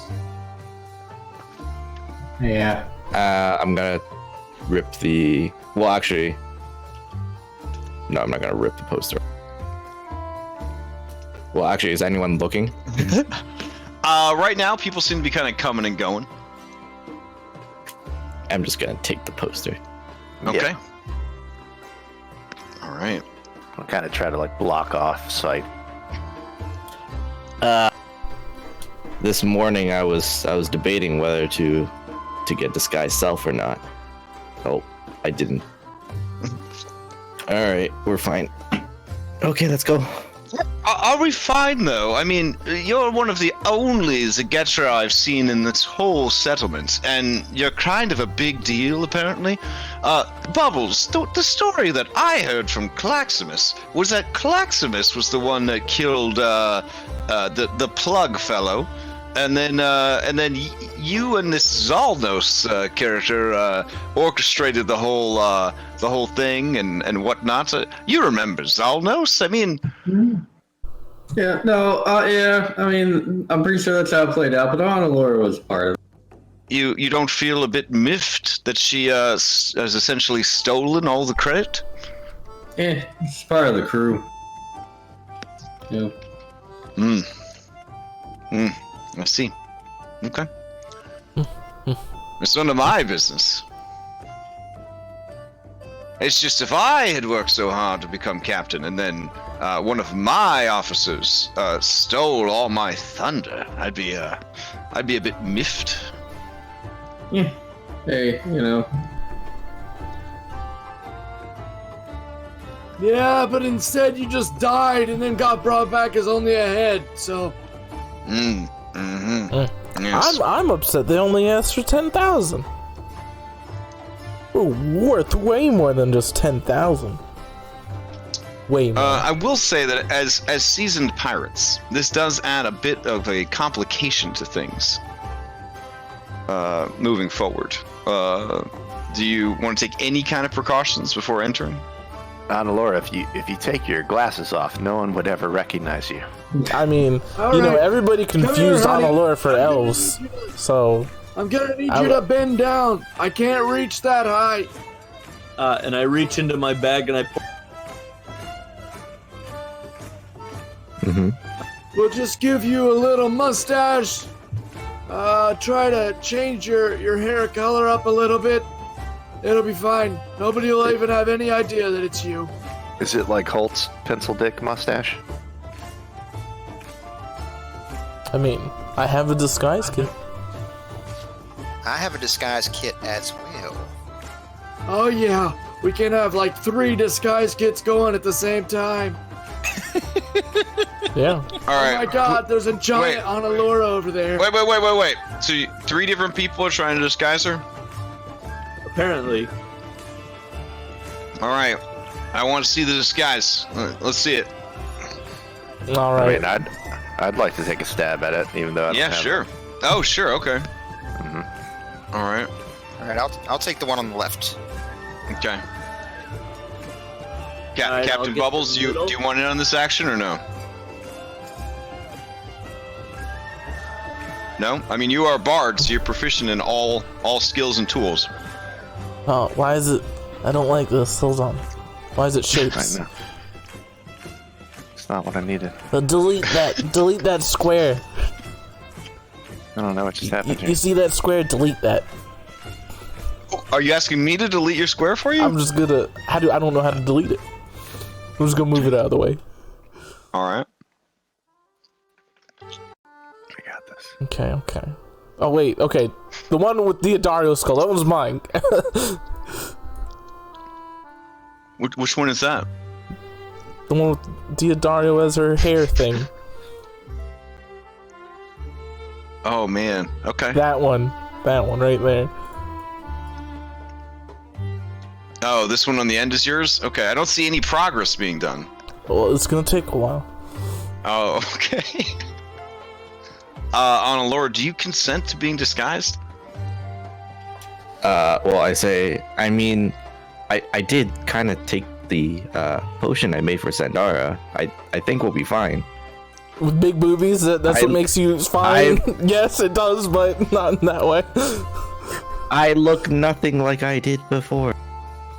Oh yeah, just because you have bigger boobies, that makes you look like nothing like you did. Okay, sure.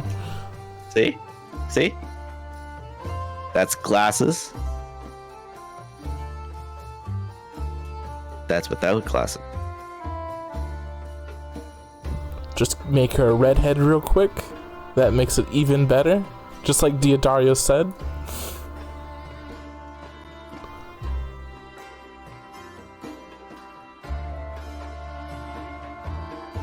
I see like no progress. They're trying super hard, okay? They're trying their best right now. I guess I was It's sort of going very for hard like to use this draw tool. I don't this know, is like Alex. the first time I've ever used you it. know, like Rogue from X-Men. In the, No, like, I don't see anything at all. I think my token is above the. Oh, right, yeah. I'll have to unlink it. just watch the Alright. stream. there we He will go. be able to see it. Oh my god, whoever's next to me is so perfect. Thank you.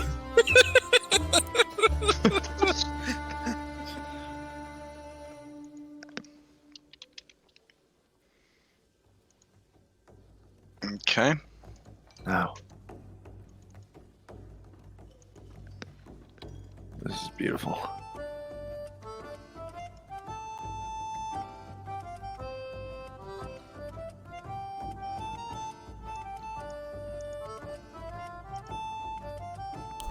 Yeah. Alright, and then like, let's make these ears not round anymore.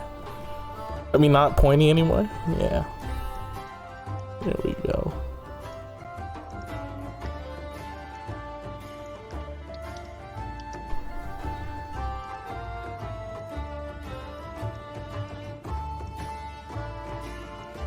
I mean, the red-haired one is kind of hilarious.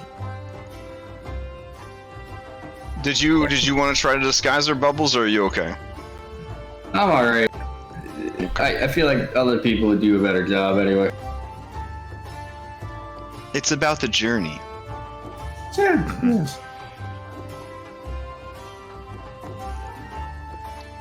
I need a peach color. Which one's peach?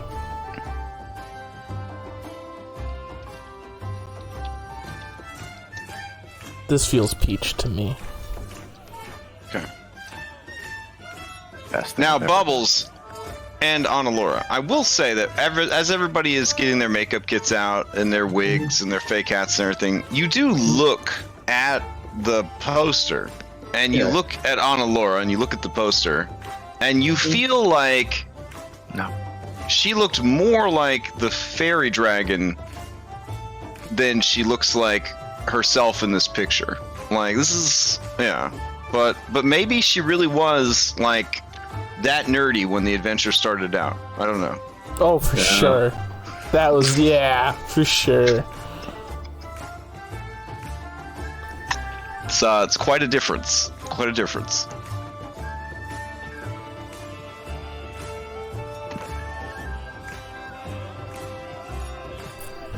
Yep, I'm pretty happy. All right, you happy with what you got? Okay. Contestant number 1, you hold up a mirror so that Anna Laura can see her disguise. She's all but unrecognizable. What is the white stuff? What's going on with what's going on with the white stuff? I was trying to get rid of her long hair, so... Okay, so it's like a bonnet? She's wearing a bonnet? Or did you just shave her head? we shaved off the hair there. Oh, okay. Yeah. Alright, so that's contestant number 1. Yeah, It's so good. enough. I love it. Alright. Contestant number 2. What's going on here? Well, as I said, Well, as I had suggested, I went ahead and I gave you some nice facial hair, some big thick eyebrows, some big sideburns. I put this eye patch on you. You put in an eye patch, nobody's gonna have any idea who you are. And then you just sort of tuck your hair up in this cap, and you're unrecognizable. Okay. What's happening over here with this the green face paint? What's going on here? All right, y'all. This better not be like orc. Is this orc face? Because if this is orc face, we could face some serious legal problems. Oh, okay. All right. What's going on here then? So, y'all going to complicate this. Look, just put a little bit of dark ash, a little bit of blush, maybe a little bit of brightly cut lipstick, some nice white gray on just like a few strands on the bangs there. Just make you look cool and aloof. Okay. All right. What's going on over here with Wendy's? What's going on over here? You gotta give her a little red hair. You know, a little red makeup. Let's give her some googly eyes, cause that's the best. Googly eyes. That's the best. Okay. Claxmus might be projecting a bit. Diodario's like, oh, boss, don't forget those wide-eye contacts we got when we were in Chosen. Yeah. Give her those anime eyes. That's what I'd do. All right. Anime now, Wendy's. Her eyes were already ginormous by D&D standards, possibly for being like part fish. But with your anime eye contacts, they are horrific levels of like Bratz doll, like big. All right. So, given these different looks, which disguise do you go with, Annalora? She looks at them all and she says, I'm pretty sure any of these disguises would actually make me more noticeable. Yes, but you wouldn't be noticeable as Annalora. Yeah, so what she's gonna... Yeah. She's just gonna untie her hair. She's gonna let her hair down. Okay. So You it can always covers mix her and ears. match. You can always mix and match before you do your own thing. She's gonna put away her glasses. Okay. Because they're actually not prescription glasses. They're literally just to make her look like a nerd. She's going to take off her shirt. You hear someone whisper, I fucking knew it. She takes off her shirt and changes into... In front of all of us? I guess just... I mean, you've seen it before. She just changes into regular pirate garbs or whatever, some brown garbs that we have in our bag of holding. Okay. And then she, stashes her gun to her side, and she looks like Sandara, but with blue. But blue. Okay. Yeah. Okay. All right. You hold up the paper. You look at it. All right. You think maybe you got it. All right. Wendy's would have been way better. Boss, I appreciated how you incorporated me into the disguise. It was really nice of you, except I'm much bigger than that. So unless you're carrying around like little baby pygmy skulls, that certainly wouldn't have worked. You're just gonna be like a hair tie. I was gonna make a hairpin. Yes, but I'm like a full-size skull. Yeah, I don't know how not- big you think It would have Annalora's been head is. you. It would have been like. I mean, don't get me wrong, it's pretty fucking big. It would have been you. I would have made a hair tie that looked like you. Or a hairpin. Oh, I'm flattered. I am absolutely flattered. And it was your All idea right. for the red hair, remember? Let's do this thing. Oh, I also asked Django to give me like an extra hat that he probably has, and I wear it. Django, you have any extra I don't hats? have any extra hats on me. I got this one I'm wearing. Why don't you just that wear the fizz, mask? And she's... Wear Kalima's golden mask. No one's using it right now. Oh, yeah, you don't we have to probably attune just to it should've either. thought of that at the beginning. Okay. So, after having this, 40-minute makeup kit session, you guys settle on wearing a mask with your hair down? Or do you want to boldly attempt no mask? Well, I could still shave your head. what does the mask look like? Kalima's golden. I forget what the mask of the Kalima's golden just mask like looks like. It would be really. Yeah, it's like a face mask of gold, like an iron. What was it? It's got the iron mask. Yeah. No, it's Man got with the the iron comedy and the sorrow thing going. Oh, Like, right, it changes right. facial Except it expression. has Has like anyone 3 or 4 else- different? I think 3. Have there been any crazy ass pirates walking around in masks? I mean, Probably, right? Yeah. I mean, there's an edgelord born every minute. So there's definitely been people with masks. Yeah, I just put the mask on, with the hair down and no glasses. All right. In that case, the Riptide Alehouse awaits. I like these elevation change things you got going here. Are they good? I worried they were too busy, but this is a weird map, so I thought that might be a good time to try them out. So that's like the upper deck right there. Yeah, this is like an upstairs area. Oh yeah, I would have just thought it was like a separate area where there's a table in between. Oh, on that note, I think I actually have you guys coming in on the wrong floor. Thanks for pointing that out. Okay. All right. So I'll bring you guys over to here. There we go. Yeah. This is a very confusing map for me. Oh my god. Yeah. So there you go. Yeah, that's see, there are windows and the door's open. I was wondering why the door wasn't open on the map. Okay.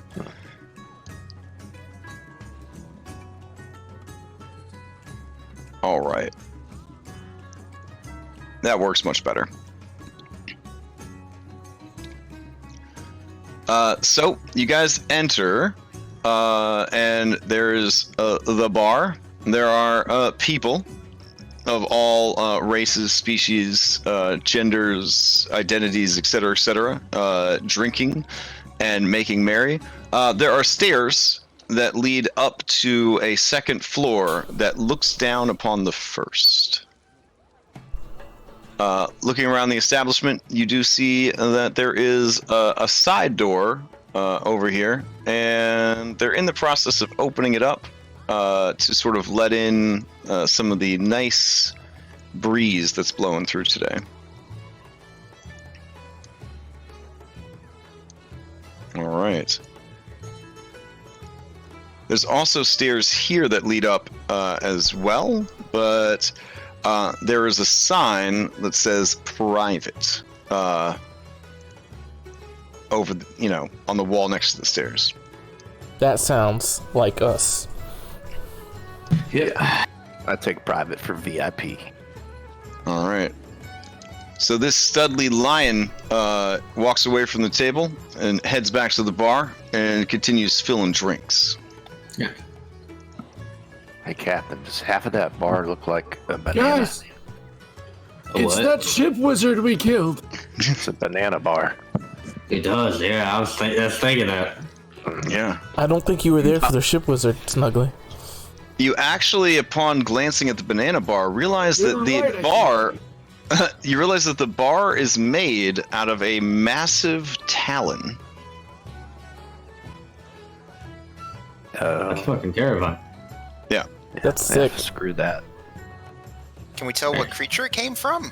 Does it look like the give me a pterodactyl? knowledge nature check. Yep. Django, it is either a bird or a dinosaur, but you're not sure which. Looks like it came from some kind of bird or dinosaur. Yeah. If it came from a bird or a dinosaur, you would estimate that creature to be probably 100 feet long / tall / wide. Whatever it was, though, it was fucking huge.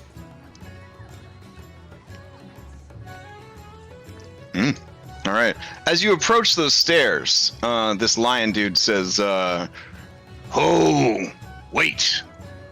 You're not allowed up there. What do you need?"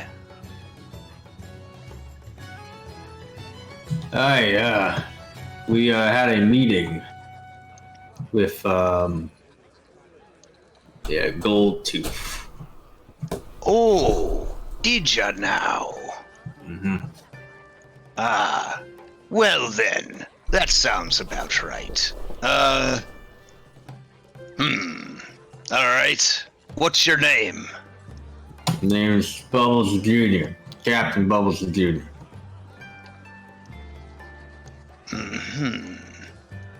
All right, just a second.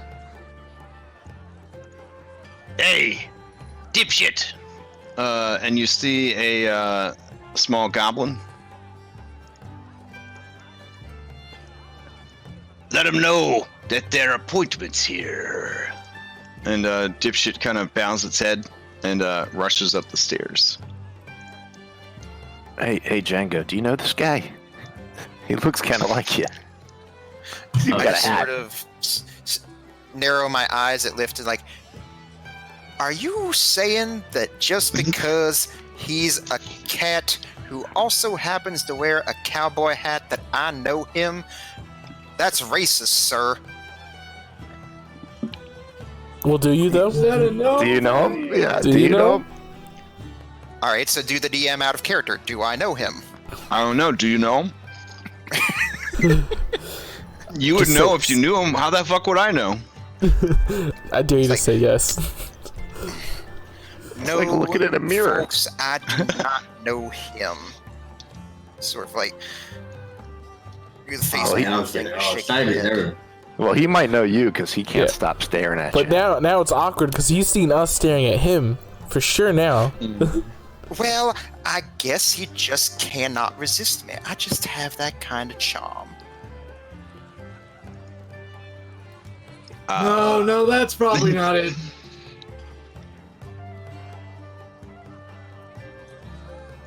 So he is definitely making some kitty cat eyes at you from across the bar. Yeah. Can I tell whether it seems like he's does it seem like he's like interested in me like in a flirtatious way or what? It seems like he is admiring the mirror-like quality of this other sable-furred tabaxi wearing a cowboy-esque hat. Maybe he has like words on his hat too on the inside. Yeah, you should talk to him. He might be part of your litter. I feel like this is getting real racist. Don't worry, Django. They do this to me and all the other apes that we run. All right, I can maybe talk to him on the way out. We got. They're ready to see you now. Oh, it's too late now. We'll worry about that later. Thank you, Dipshit. I guess is that your real name? It is now. Oh, I'm sorry. All right, so I guess we'll hero stack you. Everyone that's going up is going. Oh, we'll grab some on Laura. There we go. Or not on Laura. Wink. Oh, Diodario. There you go. All right. Donna Laura, right? That's her name. Bobalura? Bobalura, yeah. Bobalura. Just keep calling her Bluebell like I do.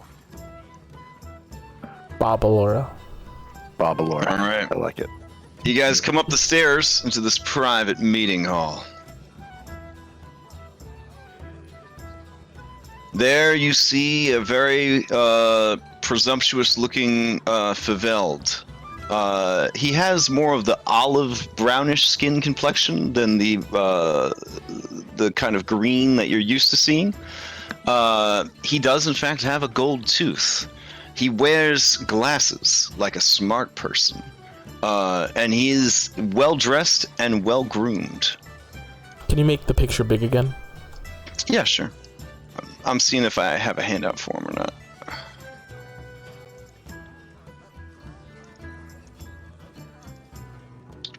Oh, he's got like that Milo from Atlantis, that movie going. Milo from Atlantis? Oh man. Yeah, he does though. The Beast from X-Men. I mean, yeah, he got that going too, but like the hair and the glasses. And then he's real distinguished looking.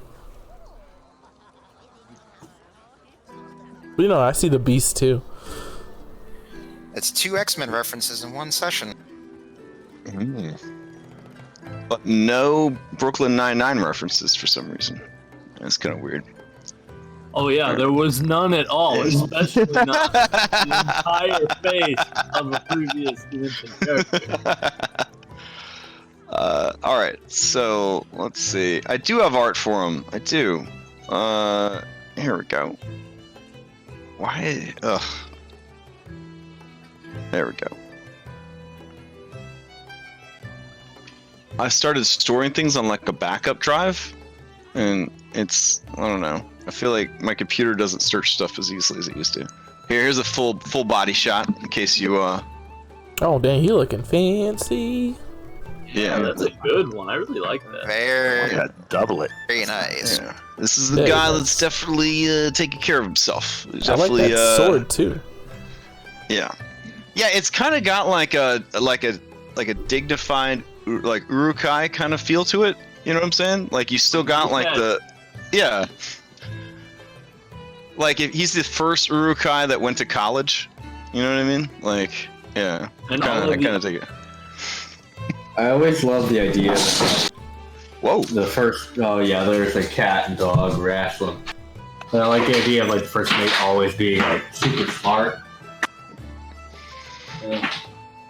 All right. So Sadak Goldtooth. He is dining with some lovely ladies when you approach, because that's how he do. And as you approach, the ladies all stand, draw weapons, and move to other parts of the room. They are not afraid to body check you, Claxmus, as they walk past you. Like they're gonna like bump into me? Oh yeah, to test your strength. No, I don't let myself get bumped. Okay. They are surprisingly strong. All right. He moves over and then he motions to the various seats and says, well, come on and sit down. We have much to discuss, Captain, Bubbles Jr. Did I get that right? Mm-hmm. Yep. That's it. Yes, the Hurricane King was impressed with your sizable donation to the prosperity of Port Peril.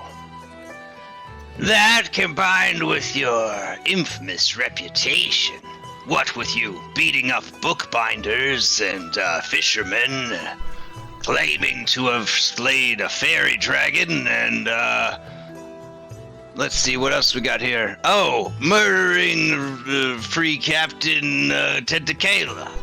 Wait, you guys were responsible for that fairy dragon?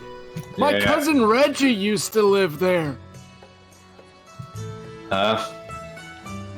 Yeah, he was one of those like deep gnomes that was indebted to this fairy dragon. It was like glimmer dust. Did you meet Reggie? Do I remember Reggie? You did not catch a lot of names. They were not very forthcoming with their names. You might have. You met like 24 deep gnomes. Outside of the exploding library, yeah, I think Reggie might have been there. His full name's Reginald, if that helps. It never does. It never does. Anyway, yeah, keep going. Sorry, Mr. Person with the gold tooth. It's, Sadak, Goldtooth. And it's no problem, small one. So, you sound like you're ready for the big leagues. I will say this. I heard a couple nice things about you from a few people here and there, but none of them were willing to vouch for you. None of them were willing to back your play. So who is backing your play, huh? I'm gonna take the coin that Holt gave me and set it down and slide it over to him. I guess once you're a free captain, you're always a free captain. But retired free captain Holt.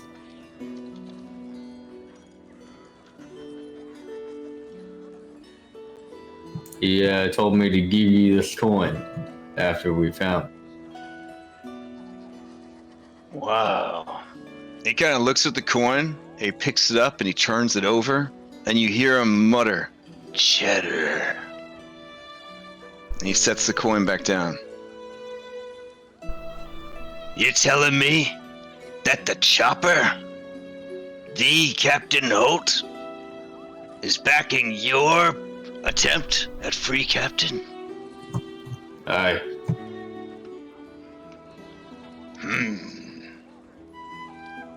Well then, we're gonna have to make sure these trials rise to the legend that is Captain Bubbles Jr.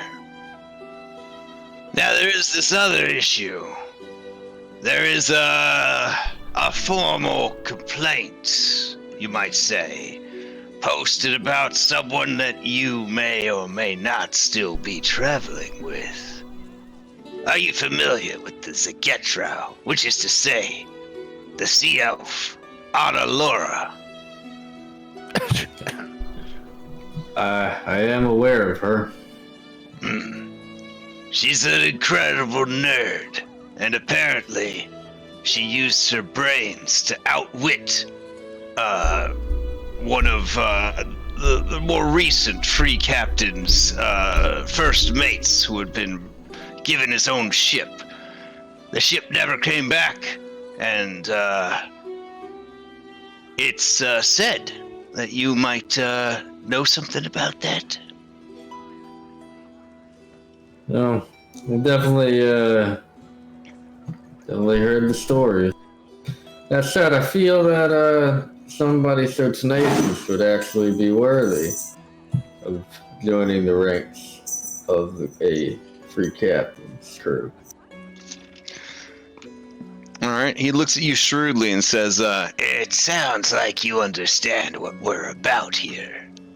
The crimes committed against this beardless Dungar happened before he was a free captain, so they're technically not enforceable. That being said, if you don't pass these trials, I intend to hand you and your crew over to Dungar and collect whatever bounty he's still willing to pay. Sounds like this is a win-win. Either we become free captains or we kick that old asshole's ass. Sure. So, let me put it to you straight. The fact that you were able to pay so much towards the prosperity of Port Peril, that makes me think that maybe you got a little bit more to shake loose from the trees, huh? So, if any of these challenges seem too daunting for you, just let me know, and we could work something out. After all, you just need me to say you passed. Fair enough. So, what do you have in mind? Alright. Well, first and foremost, these are to test your skills as a pirate. This might seem very similar to when you first started out as pirates and you had to do a bunch of pirate shit. That's what we call in the writing business a callback. So, here's the thing. a pirate's gotta be good at climbing, yeah? Mm-hmm. So your first trial will just be climbing. That seems pretty simple. Yeah, it's never that simple, though. Oh, and you hear some of the ladies kind of laugh in the room. Yes, it's never that simple. You may have noticed a giant skull outside. Mm-hmm. At the top of that skull, is a sword. In order to pass your first trial, I'm gonna need you to climb to the top of Skull Mountain and retrieve that there sword for me with your bare hands. Alrighty. Tell me. And because you're so great, I'm gonna definitely be timing ya. And don't be thinking about flying, cause that's cheating. So, is it just like sitting there, or do you have to like pull it out of something, like a stone? There's more chuckling amongst the different ladies. Let's just say, if it was just sitting there, then the wind would have blown it loose, eh? So I mean, it depends on how heavy it is and how strong the wind is. So this is kind of out of character, but we obviously saw the Skull Mountain thing. Yeah. Is it like a legit, like, kind of like the Crooked Mountain, or is it like more like a hill? It's like you'd be climbing the front of Mount Rushmore if Mount Rushmore was a skull. Okay. Are there any dangers that we noticed? Like, that maybe, I don't know, we'll pick you off the side of the fucking mountain and drop you at 600 feet. Probably the ambient pterodactyls would probably be a problem. Okay. You'd probably want to, bring some bodyguards. The climb is approximately 700 feet. Alrighty. And I'm imagining, even though this is shaped like a skull, it's probably pretty sheer. You know what I mean? Not lots of footholds. Well, again, it's like climbing, the face of Mount Rushmore if it was. This is Jon Snow scaling the wall. Yeah. Okay. Well, climbing is no big deal for me. Like, I climb that shit, no big deal. The problem we're gonna run into is. Are you saying this out loud in the meeting hall, or no?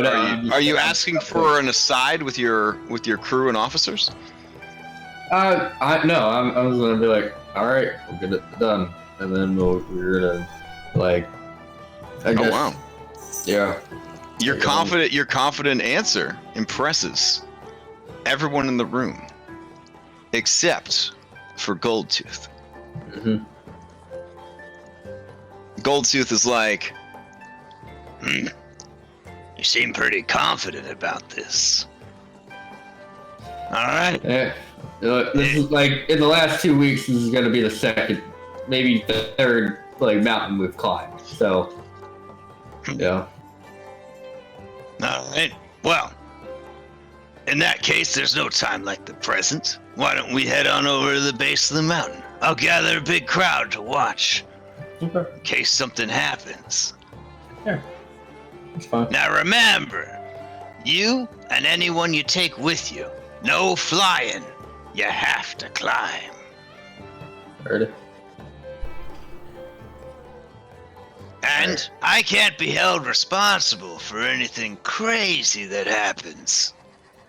That's fine. Yeah, because, when you're a pirate, crazy things happen all the time. I'm gonna show him the fact that I have a vine hand and be like, look, man, I know. All right, in that case, choose your 5 finest crew or officers to accompany you on this particular challenge, and meet me at the foot of Skull Mountain within 1 hour. Alright, so question, is it 5 total or 5 additional? You plus 5. So 6. Okay. Right. 6. Now listen, if you decide to wuss out, and I don't blame you if you do, or if you just think you're too good for this challenge, just let me know, and we can work something out. Alrighty. Yeah, no, I think we can do it. We're pretty positive we can do it. Okay. So, I'm gonna stand up. I'm gonna extend my hand. I'm like, almost as if it's pre-coronavirus, time. Yeah, the ultimate fantasy, shaking another person's hand. All right. I know. Yeah. Thanks for the opportunity. Unafraid, he shakes your hand. He has a firm grip, but not too firm. He's probably strong, but maybe not like, classic half-orc strong. Yeah. All right. Interesting. As you guys head downstairs, Annalora, Claximus, and Bubbles, give me intelligence checks.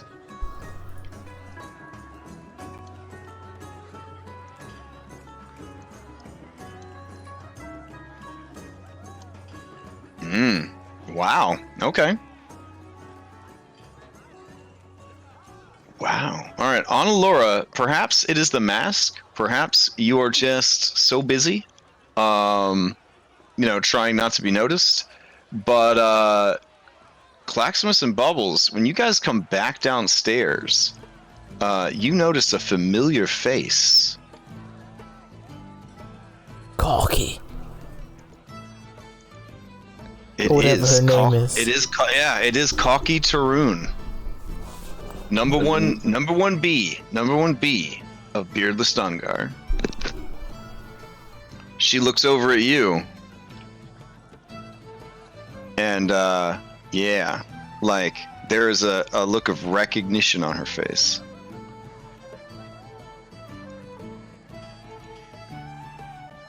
Let the others say, is that lady someone we should be worried about?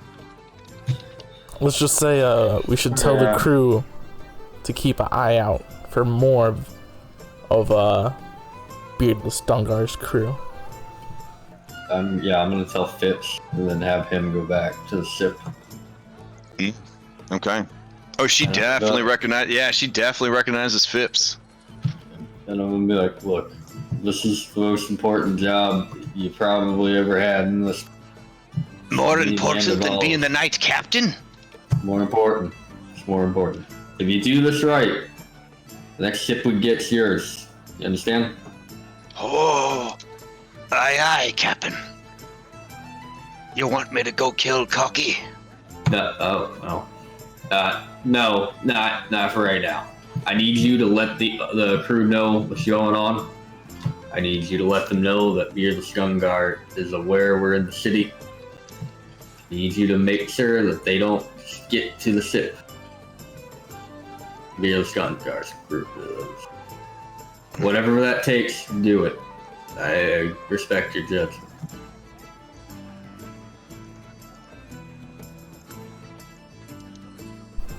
All right, I'll do what I can, Captain. And he heads out.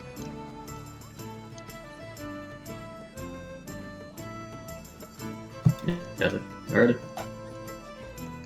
All right. You have any other business before you go climb this mountain? Yes, now that we're free from our appointment, I want to try to just act all cool and nonchalant as I walk up towards the other cowboy cat here. Mm-hmm. All right. As you approach, the cowboy cat pushes his hat back a little bit and says, howdy. Howdy.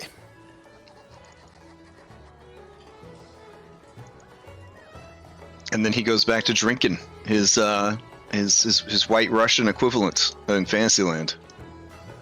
Sort of mosey up along beside him and saying, I noticed you were looking at me earlier. Is there any particular reason why you might have some interest in me? Any particular reason why? Your accent is very strange for a Rahadum. Yeah, I get that a lot. I took an interest because you are very handsome, and because there are not many of our people who feel safe walking the streets of Port Peril. Well, that's because I'm with my friends here. We help keep an eye on each other. Ah, you have an interesting group of friends. You don't know the half of it, believe me. Well, it is good to meet you.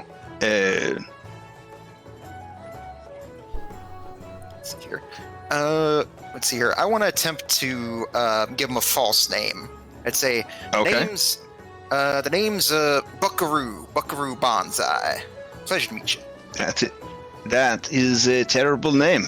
You must be a former slave. Do not be afraid. You can use your true name with me. Unless these friends are actually your masters. Nah, they got a real strict policy of not keeping slaves. But no, you're right. It's just, you know how things are around here. You can't always be too careful about who might be listening in on you. Oh, are you a wanted man? Sure, I'm wanted by the man I ran away from, and wouldn't surprise me if he might be wanting his hat back at some point. It is a lovely hat. You know. Well, it was custom made for him, but then I cut out for my ears, and now it's custom made for yours truly. I'm gonna walk up to it. Django. Where's concerns? So we should get a move on. Right. Well, tell you what. Captain tells me we gotta mosey on along. If you'll be by later, we could probably talk again. Perhaps. My name, that I am unafraid to share, is Bahir al-Heder. Well, pleasure to meet you. My name is Django. It is a better name. Alright. So, you guys head out? Under the scrutiny of this lady? I flash her the anchor axe as a wave goodbye. Oh. Her eyes go wide, and her jaw is set in grim determination as you confirm everything. I ain't scared of no beardless Dungar. Does it flicker off as we leave? Oh man. Alright, fair enough. I wave nicely. Well, you don't know her, so. I will hero stack you and I'm take sorry you to about them. I don't know what's gotten over them. They're normally a lot nicer than this. Goodbye, Django's brother. Ain't my brother. You don't know I thought that. it was the Valorians, but no. I guess you elf types are all racist too. It's all you. I mean, elf types. Oh man. Whoa. Where's that E word? You people. So here's what I'm confused about. Why do they care that we killed Tedakela? Wasn't she a free captain? I mean, you weren't a free captain and you killed a free captain. That would make you like, right? I guess what? I mean, you know, like you killed a cop by their standards, right? Because they're all free captains and they have. That's what I mean. Yeah, it's like I'm surprised they aren't like fuck you. What about you becoming a free captain? Yeah. no killing, or I don't know. Well, keep in mind that when you did your research on her, while she had attained the rank of free captain, she was kind of a loose cannon, like did her own thing and had pissed a lot of people off. That's why there were people willing to go up against her. I gotcha. Okay, I got Also, keep in mind that these are pirates, and you guys have a pretty good infamy and are pretty rich. So that kind of excuses a lot of bad behavior. As terrible as that is to say. All right, so this is a big map. So let me drag you guys over to it real quick. Let's see. All right. So, I can climb. I don't know if you guys have a range of 700 feet. I'm trying to keep shit off me while I quickly climb to the top. I can just walk up it with my slippers. Oh, fuck yeah, that's great. Oh Jesus, it's just Darius. Fuck it. I'm like, why is it so pixelated? Hey, Darius. Boss, I have to say, this is the best mountain I have ever seen. Are you related to this mountain? Am I related to this mountain? Yeah. Because this mountain is a skull, and I'm a skull, you think that I'm related to this? I was gonna ask you, like, Django, can you believe this shit that we have to put up with? I know, Skullface. It's terrible. It's terrible. It has the same markings as you, though. Yeah, did you have like a brother that was like a Colossus or something like that?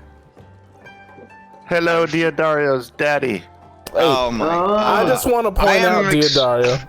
I want to point out. I'm extremely upset right now. I want to point out, I was right every time I said this person's related to Captain Bubbles. That actor related to Captain Bubbles. We were apes. We all came from the same forest. We're kind of all. It's a lot of inbreeding there. That giant, that small with the giant pickle. He's like his great granddad. I bet 100%. Like I put money on it. He was actually a croak and. And I bet he's like related to you somehow still. Okay, I'm willing to put money on it. I'm willing to go on the other side of that one. But. Guy in the bar, Django's brother. He is not my brother, and please don't go putting that in my head, alright? Glimmerdust, the sister of Onalora. Now, hold on. That one's probably true. But all the other ones are pretty, Alright, well, this is the handsomest mountain I've ever seen, easily. What's your plan, Captain Bubbles? I was just gonna climb it, like straight up climb it. I mean that seems fair. So I'm gonna get the Sunblade out, start Sunblade, and then I'll be like, all right, a Snuggie, right? I need Snuggly. Yeah. All right, I need you to walk up there with me. Yep, okay, that shouldn't be an issue. Yeah, so I need you to just change into something that can climb and then come with us also. I mean, they told me not to fly over and over, but we're pirates, so why not just let me fly up there? Yeah, don't do that. You don't have to fly, you can just climb. Just turn into a spider or something. And then climb up. Yeah, but I'd rather just fly, but you're not supposed to fly. No. They told you not to fly. I'm gonna look at Lift and be like, we're not doing this because of the rules. We're doing this to show that we're fucking tough. Alright, I can be a spider. A tough spider that can climb and web. We're so tiny. Yeah. Alright. So, you ready to do this thing? Yeah. Let me bounce the ball into your court, as it were. That's a saying that we have from tennis. You know how to play tennis? No. The Hurricane King loves tennis. Anyways, how fast do you think you can do this?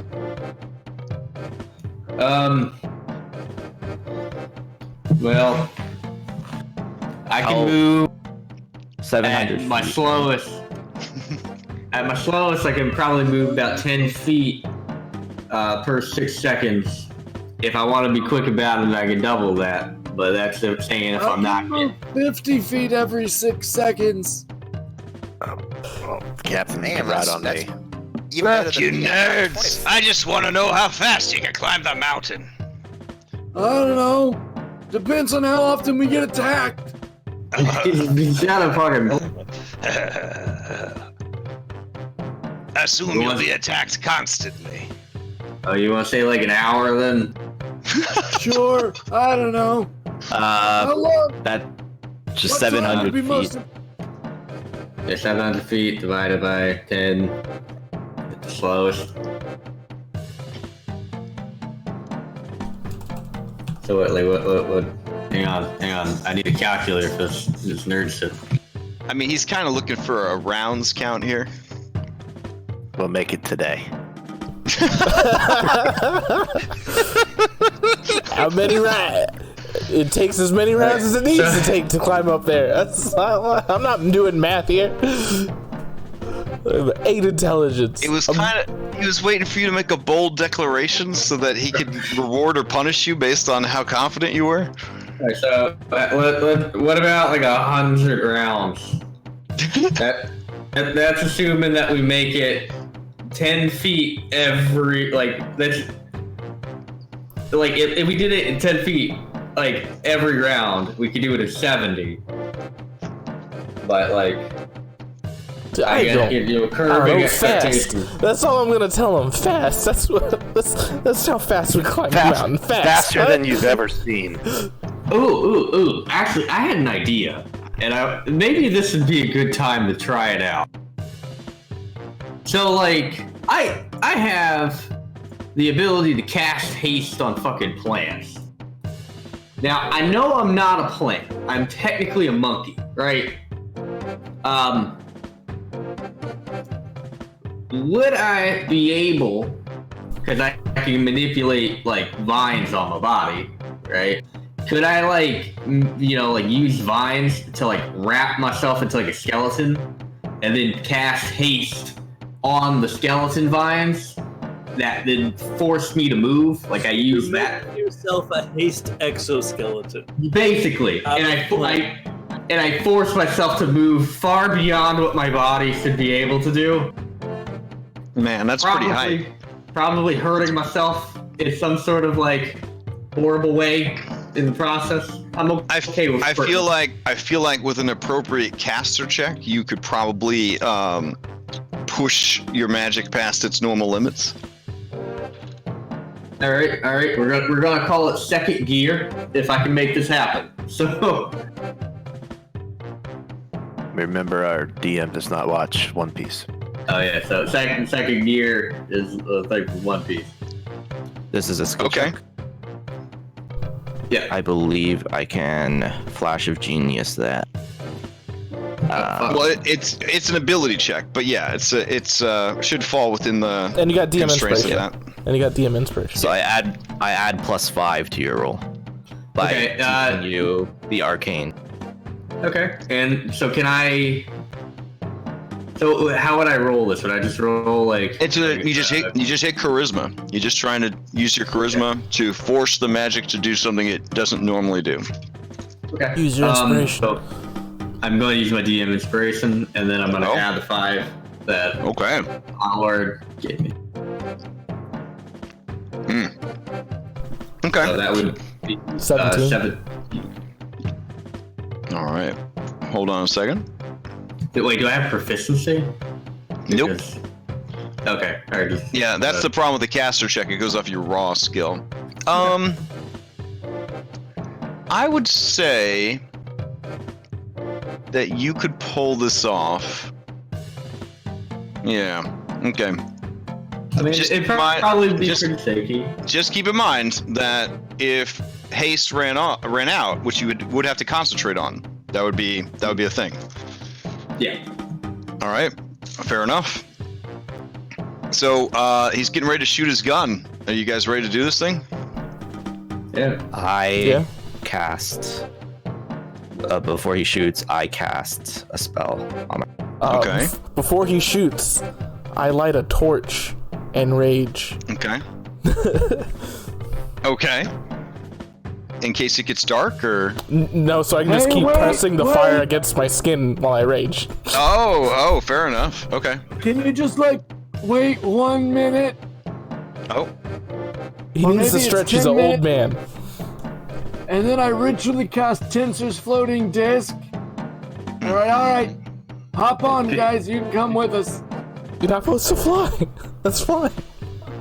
No, it's not. It's Just put it under us. Just put it under us, so if we fall, we fall onto it.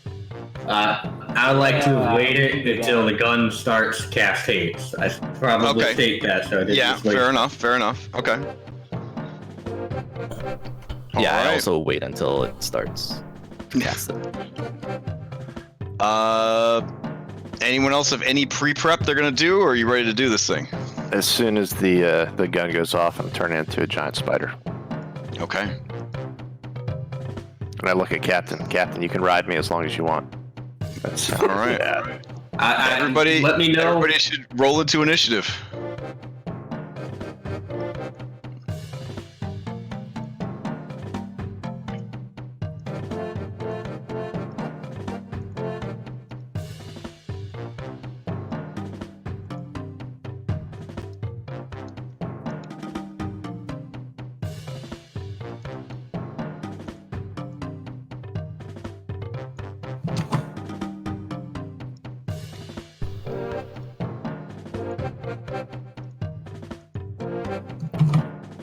All right. I think that's everybody. Calaximus, you're up first. Okay, so there's my range, and then I start climbing up, I guess. I know the mountain's a little ugly when you're zoomed in, but when you zoom out, it's very beautiful. I'm zooming out now so I can actually see where I need to go. So I'm climbing my full speed, so do I need to make a athletics check? If you're climbing your full speed? Yeah, which is I'm not gonna. Oh, because of the athletics feat, right? Well, no, it's just I'm just gonna move my full movement. Mm-hmm. Which is right. I think 35. I'm asking, do you have a climb speed? I just have athletics. The athletic, I don't know if that gives me. Let me check real quick. Well, you have athlete as a feat, and it says climbing doesn't cost you extra movement. That's what I was trying to confirm with you. Okay, yeah, I do have that. Yeah. So you just climb. Okay. Climb my 35. Okay. And then I press the thing, take 1 damage. Well, I have to make an attack roll against myself, I think. Unless you were to set yourself on fire with oil or something. I'm not gonna set myself on fire. That's crazy talk. It's just a melee, right? Strength. Yeah, I would say that you're skilled enough that you could hit yourself for. There you go. Okay. Okay. If you want to just burn your action to do 1 fire damage to yourself, that's fine too. Okay. That's fine. Yeah, you don't have to savagely bonk yourself in the head with a flaming torch. All right. With the firing of the pistol, a great many of these pterodactyls take flight from the various nooks and crannies along the mountain and the skull, and begin winging about. And when I say a great many, I mean a great many. Oh my god. All right, Lift. While they're doing that, you're up. Did Captain get on my back? I was gonna try to.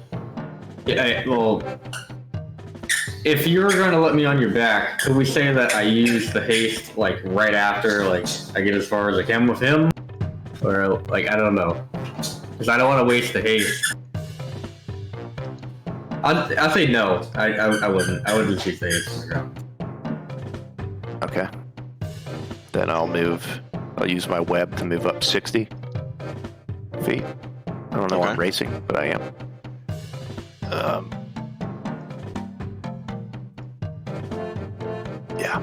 Yeah, right up to there. And then I'll use my movement to move another 30 feet.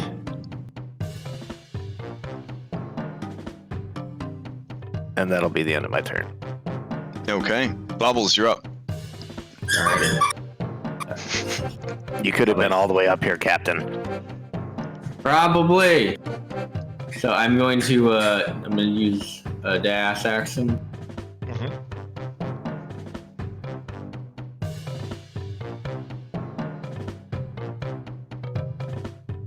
So we get to there. What above? Yeah, so I can get to there. And then that's my turn. All right. Not Alora, you're up. All right. Krako is tiny, so he's going to be on my shoulder. All right. And I will start with the bonus action protector. Okay. So Snuggly, Django, me, and Krako get 9 temp. And then I'm going to move up 6.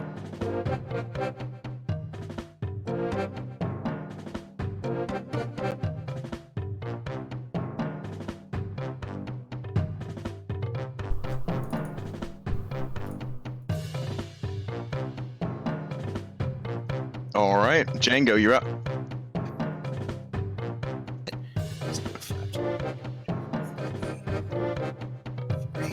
Go ahead and use. I'll go ahead and take a double movement to dash. That'll be 40 feet.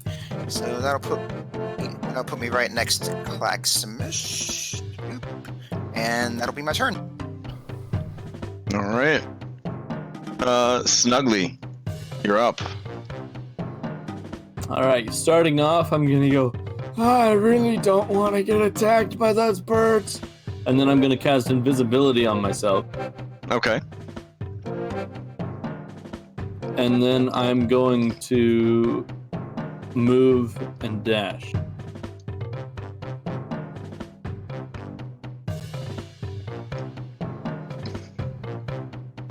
And I'm just going to be walking up because I have the slippers of spider climbing. Okay. All right. Django. Yes. I believe you're next. No? We're back to the top? He isn't. He is. I don't think he went, did he? He did. Yeah, He was next to you. Okay. I rolled a natural one on initiative, so I'm just slow in the order. Oh, okay. Okay. Yeah, so now we should be back to the top, I believe. Okay. All right, Claxamus, as you are climbing, you see that the very big bird from the alehouse has roused from her nest. Okay. And these other birds, do I see them? Yeah, they're up high. See them kind of circling around the top, okay. the top of the mountain. I had to go up. Yeah. Okay. All right, so what are you gonna do? I climb. Okay. Yeah. I climb.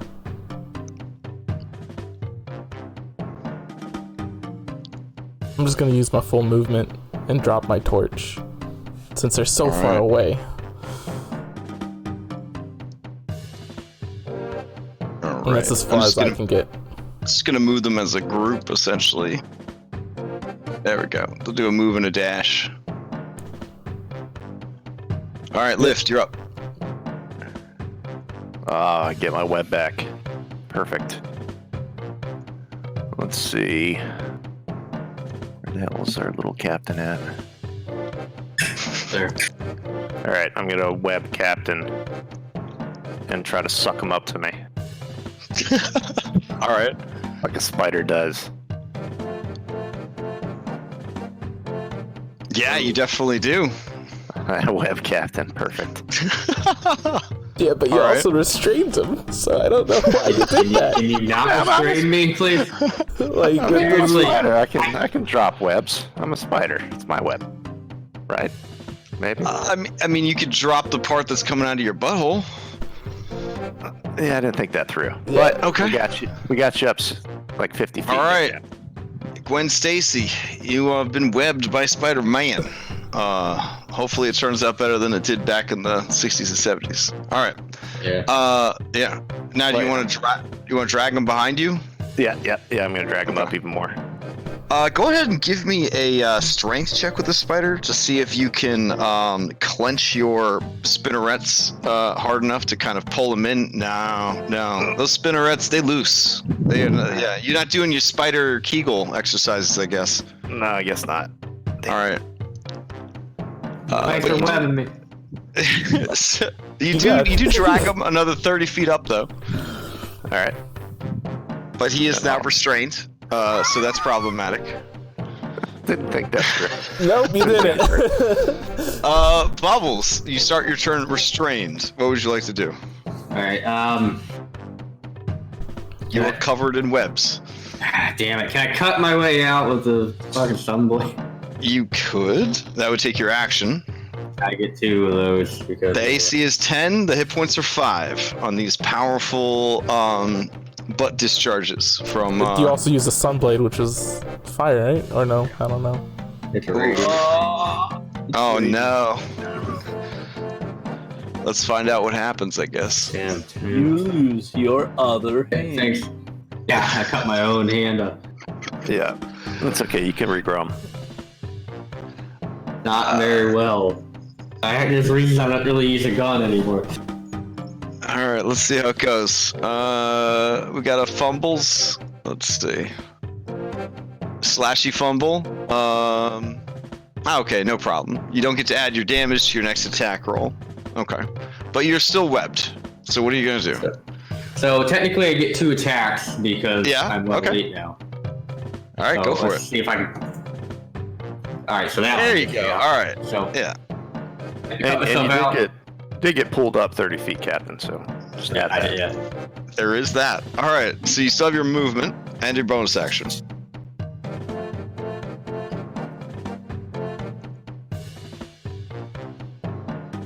So I am going to move up the 20, and then I'm gonna dash another 20.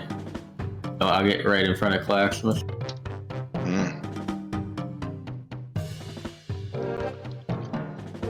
Hey, Lift, how about you don't fucking web me anymore? That'd be really sweet. And Spider, I look at him like that was the net gain, Captain.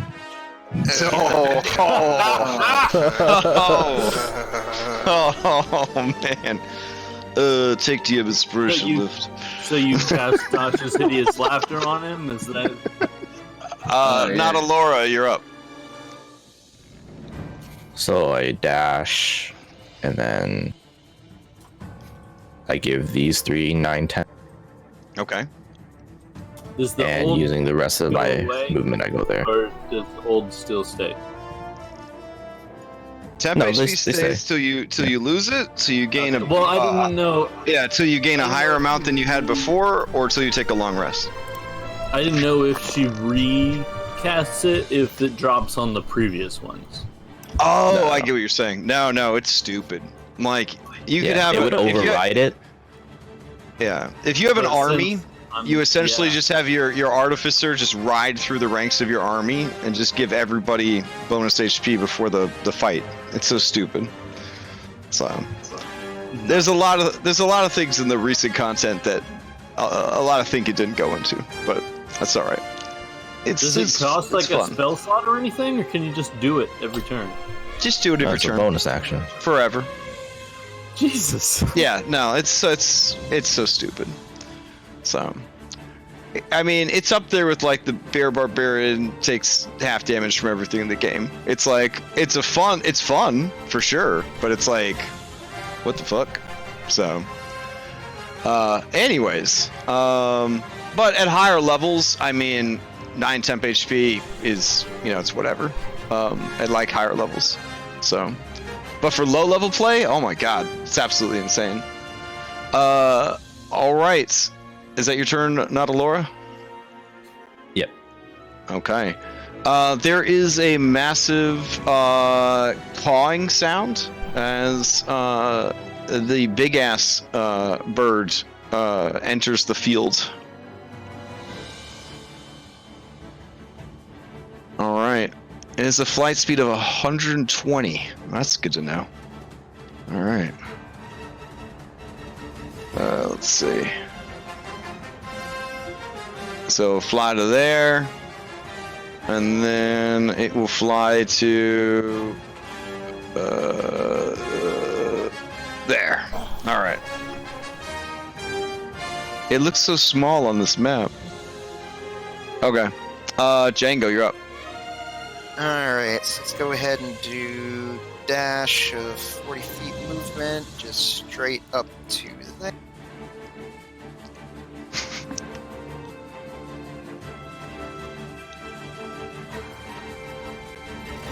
And let me go ahead and I'll go ahead and burn my bonus action to get another 50 feet. Sort of move right up here next to Lift Spider. And then that'll be my turn. Alright, fair enough. Snuggly, you're up. Just because I'm curious, since I'm invisible, is it possible to make it so that only you and I can see Snuggly's token? Unfortunately, there's not that many layers in Roll20. That would be an awesome thing that I think they have in the new Fantasy Ground. But yeah, unfortunately, okay. No. Yeah. Just curious. Anyway, I'm gonna use all the movement that I can. Okay. And that'll get me to right there. Okay. And then that's it. It is kind of cool to picture you guys climbing over the giant-ass teeth of this skull mountain. But, all right, top of the round, Claximus. Yeah, Dario, you need to see a dentist. I use 15 movement to mount, to have Bubbles get mounted on top of me. Okay. Then I move 20 that way, bringing him with me. And then as my action, I dash and go up 35. Bubbles, he's come a long way from the guy who couldn't even climb some ropes when you guys first became pirates. This is incredible. Yeah, I don't think I can grapple. I don't think I can grapple that thing. I think it's too big. I thought you could grapple the fucking dragon. You can't. That looks way more than 2 sizes bigger than me. This is classified as a colossal plus. Yeah, it's too big for me now. No, wait, it might actually only be a colossal plus. Shout down to lift. Huge, gargantuan, colossal. Yeah, it's colossal plus. So I'm gonna shout down to lift. Say net, like web it. Web it while it flies. Alright. That brings us to all these pterodactyls. Alright. They're still not close enough to do anything but use a dash action, so I'm just gonna move them all as one to save some time. Let's see. There we go. That was awesome. All right, Lift, you're up. Nope, don't get my web back. Okay. There's just a sad farting sound out of your spinnerets. That is what happened. So I'll move up right back behind Clax. I'll move 30. And then I'll hold my action to attack if they get closer. Okay. Bubbles, you're up.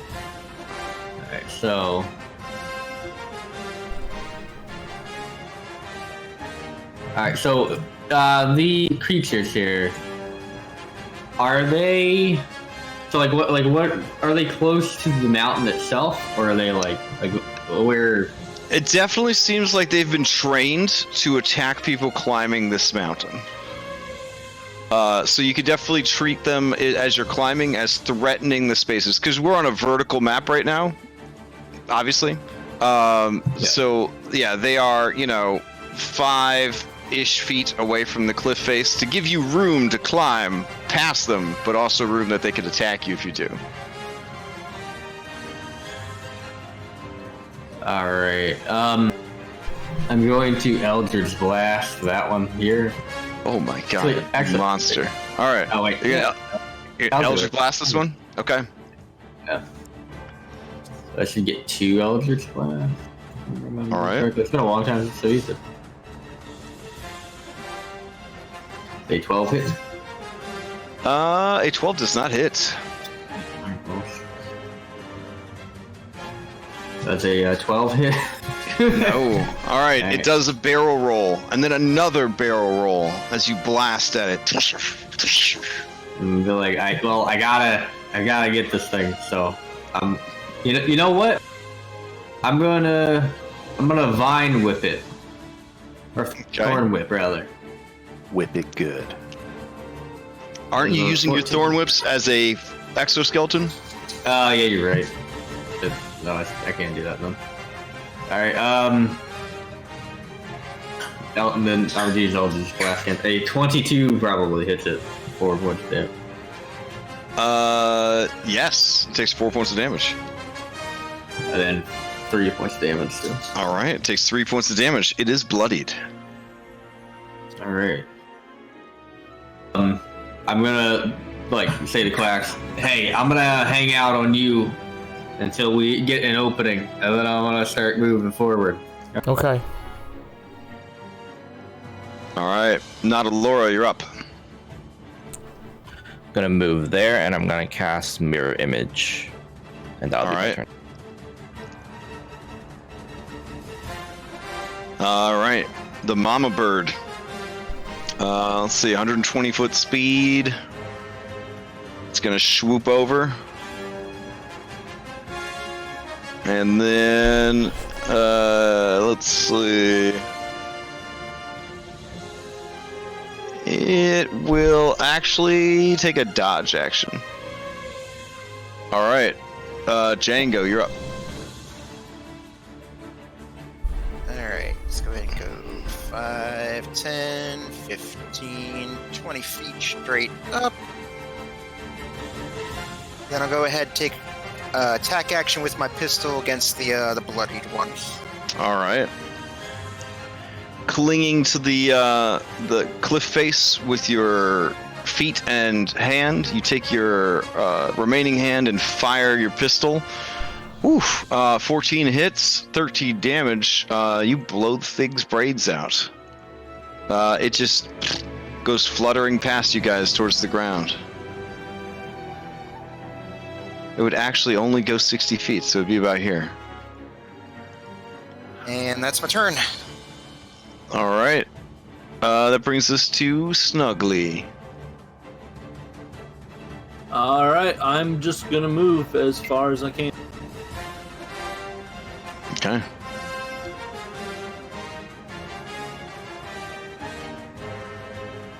Alrighty, Claxmus. Also, I'm still invisible. Okay. Understood. Gonna move, then I'm gonna dash, and then I'm going to use my Timeless Locket to get another action to keep going. So I think I'm gonna be able to move. Let's see, 35. That's. Am I being dragged with you?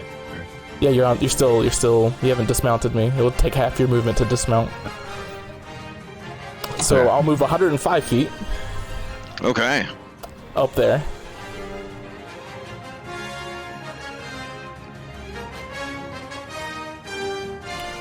And that will be.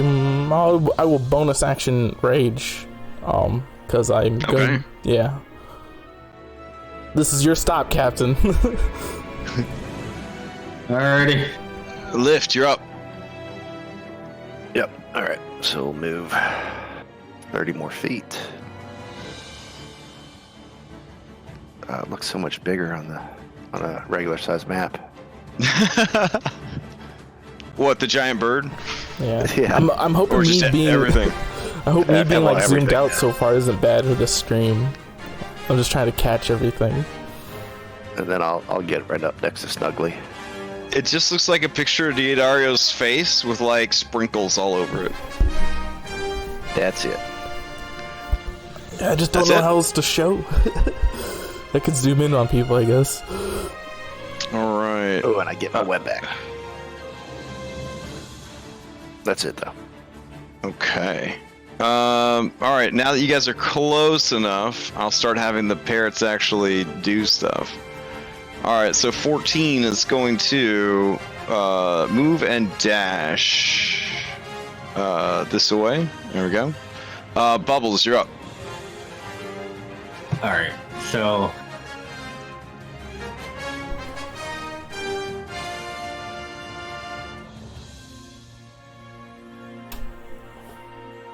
go, Captain.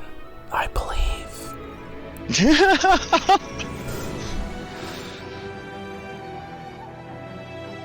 Just like balls to the wall, sprint. Grab it, cat.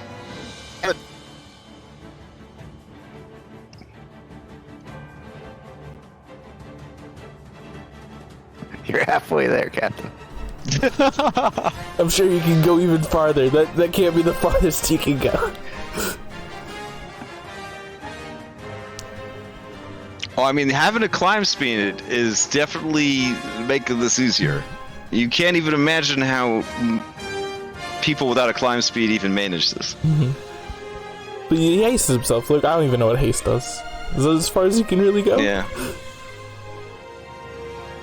All right. Well, yeah, he had to dismount. Not Laura, you're up. Alright, gonna move up here, and I'm gonna shoot the one on the left here. Mm-hmm. I get a 1. Okay. Let's see what happens. It's not a real gun, so you don't have to worry about it fouling. It is in fact a spell. It's let's see. fire. Oh my. Okay. Go ahead and make a wisdom saving throw. Is he coming? Is this it?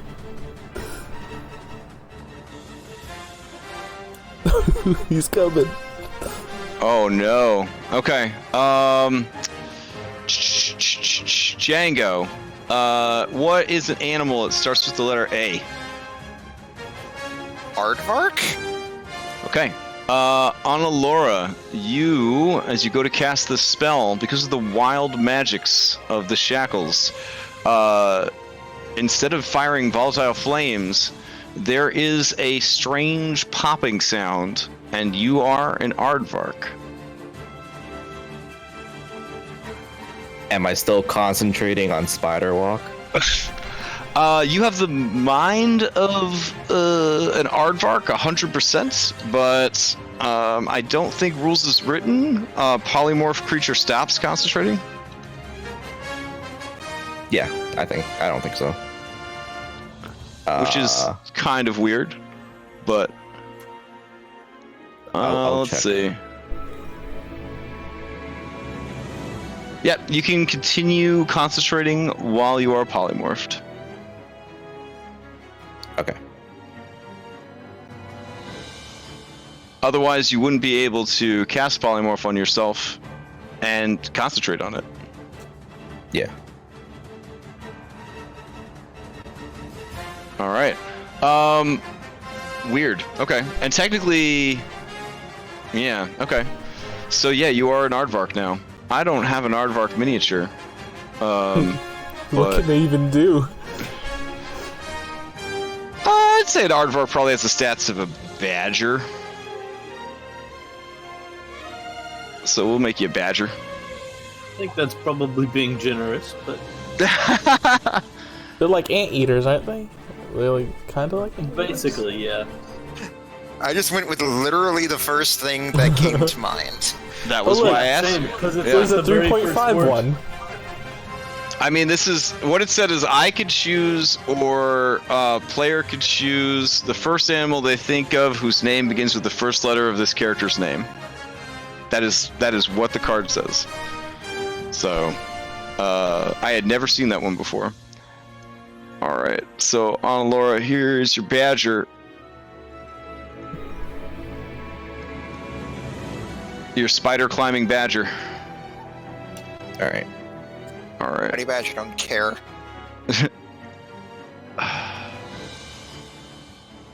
Do you still need access to your regular character sheet? I need sight. There you go. Yep, there we go. All right. Anything else from Badgelora? Or Aardvarka? I don't know. I got nothing. No. All right. I would still have the temp, though. Yeah. All right. Let's see. This giant parrot creature. She needs to stop you from getting to the top. But you're so far ahead now, Bubbles. You're so far ahead. She done goofed. Let's see. I guess she'll just fly up and just attack your allies. Alright. Can she reach Django? Yeah. Okay. Django, she's gonna fly up and try and bite you with her beak.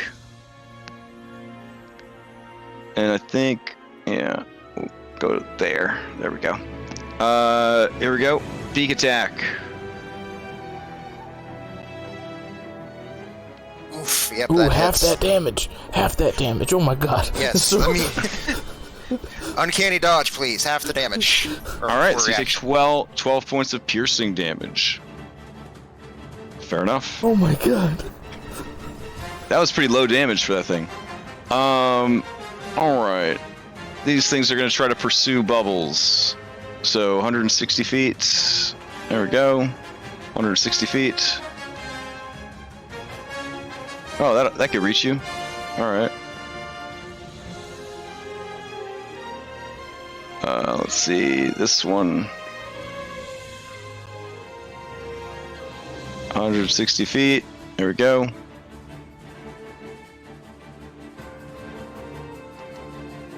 Alright.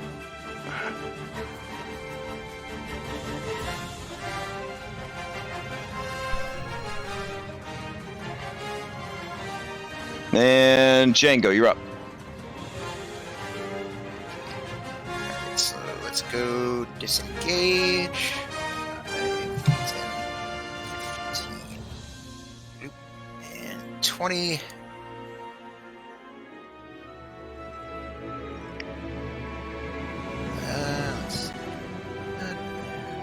Let's see. Disengage. Alright. Let me go ahead and take a shot at Big Mama here with my pistol. Okay. Oh, that hits Big Mama. Feathers fly. She lets out a squawk of anger. You have gained her full ire and attention. Keep going, Captain. I'll draw her away from you. Thank you. Alright. Go ahead and use bonus action to dash away. 20. You didn't use your bonus action to disengage? Oh, right. Right. Alright, yeah, that burns my turn. Yeah. Alrighty. Let's see. Parrot number 8. Where are you at? Okay. Wants to join the party over here. There we go. Snuggly, you're up. Alright, I'ma just keep on moving.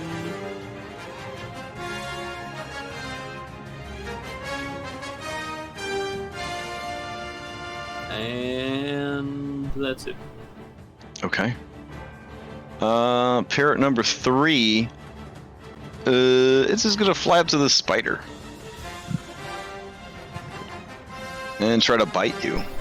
Actually, it's going to try and grapple you. So go ahead and give me an acrobatics or athletics. Holy shit. Oh, let's see. What do we want to do here? It actually says parrot dactyl. That's awesome. Here, we'll do... we'll take the strength out of this guy. Oh, a very strong strength check by the spider. But you feel the talons of this creature grab hold of you, tear you free, fly away from the cliff face, and drop you. You begin plummeting to your death. So you're going to drop 60 feet downwards. Mm-hmm. Okay. isn't this thing so big? Oh yeah, He'll yeah. completely miss it. What does that mean? Completely miss what? Like, will he fall right past it? Oh, right. This thing flew away from the one that grabbed him had speed left from its. Move. Okay. Yeah, so it like grabbed him, took him away from the wall, and chucked him out into the abyss. Yeah. we're playing in like the opposite 3D space now. Right. Yeah, we're looking at the mountain right now, like head on. You know what I'm saying? So yeah. This is like the Z axis now. Oh. Yeah. How else? Oh, I probably should have explained that. Did you guys think the mountain was laying on its side? No. I knew it was. It's just I'm just. Oh, you didn't think out about there would be like getting closer to the cameraman type thing. Gotcha. Yeah. All right. It's probably for the best. Otherwise, the mama bird would like get really pissed off that a tasty spider landed on her head and probably tear him to pieces. I mean, that might actually be better. I don't know. Like, yeah, let's that's a bad idea. Let's go. Okay, sorry. Spider number 3 or parrot number 3 is going to fly. It will move and dash and get to there. Clax, you're up. All right. Item interact. I'm gonna take a signal whistle out and put it in my mouth type area. Okay. I'll move 35 feet there, and I'm gonna start recklessly attacking these birds, blowing this whistle along the way to annoy the shit out of them. Okay. These are coming at them recklessly. Yeah, that's a critical hit. Oh my god. Against this one right here? Yep. Yeah, it's dead. It's dead instantly. Alright. And then I look at the other one, and then I throw my anchor axe forward. Okay. 13 for what? A total of 12? 19 for 12. 19 to hit. Oh, 19 for 12? Okay. It is bloodied, still alive, but just has the shit kicked out of it. Alright, I'm just annoyingly blowing this whistle along the way. Alright. This one dies completely. It starts to fall, down the mountainside. Alright, anything else from Claximus? Nope, that's my move. Unless I can bonus action blow really loud into this whistle to hurt their ears. I mean, it definitely draws their attention. You're this tiny dot right here. Yeah. All right. So they'll gang up on. Yeah, that one will fly up to you with a dash. This one will fly up to you with a dash. All right. This one. Is there anything nearby to attack? It'll just fly. Wait. Oh, Snuggly's invisible. Alright. Yes, this will fly up to you and Bubs on a dash. There we go. Alright. This one right here continues to fall.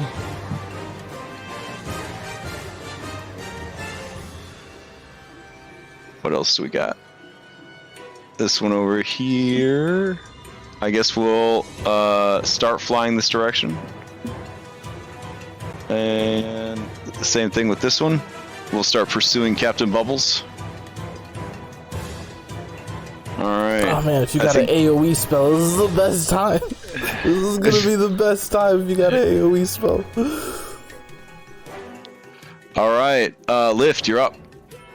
I'd like to immediately shoot my butt web. Okay. 60 feet up into the mountain. So you tell me where that's gonna go. Alright, yeah, give me an attack roll with that butt web. Butt web. Wow. You tell me where it goes. Let me ask you a question here. Okay. Is this guy on the mountain? He's 5 feet near the mountain. Do you want to butt web him? I'd like to butt web him. But only his legs, so he doesn't plummet to his death. Well, I mean, there's momentum if I'm falling, so can I like butt web him and kind of? You want to drag him with you? Well, I want to butt web him and attach to the mountain if possible. Okay, I get what you're saying. Sure. Yeah, you butt web this dude. He begins to fall. Okay. As it does, you pull towards him. You guys collide in the air. Go ahead and make a bite attack for me. Oh, I can do that. Let's do this. And you kill him as you bite him and inject him with poison from your fangs. And then you cling to the wall, and there's a little like grunt as your spinnerets clench, and you snip the webbing, and the body just falls wrapped up and poisoned to its death. Perfect. I did so much I won't even ask for any more mission. Fair enough. All right. The dire parrot's turn. Which one is it though? There's so many. I thought parrot dactyl was cooler than dire parrot, but in Pathfinder they're called dire parrots. Let's see, 60-foot speed. No, 80-foot speed. Okay, so yeah, this can definitely reach. Bubbles. This one's gonna come for you. Yeah. Well, Claxmus does have that whistle going. The whistle's pretty obnoxious. All right, Claxmus, this one's coming for you. All right. All right. Oh my god, that's pretty bad. Let's see. As it flies up, it is so distracted by your hideous whistling that its AC drops by 7. Oh my god. Wow, that's a lot. For 4 rounds. Oh my god. Okay. That sucks. Bubbles, you're up. So, I'm reading over the spell, and I'm trying to figure out like how exactly I could get it to work. Okay. So I have plant growth, right? So plant growth, Sure. I can make like plants grow within 100-foot radius, right? Oh, I'm familiar with the spell. Oh yeah. Yep. So because they have to be pretty close. Like I'm imagining if I do plant growth in like 100-foot radius, I don't take difficult terrain by plants, so I'll still be able to move as fast as I can. Yeah.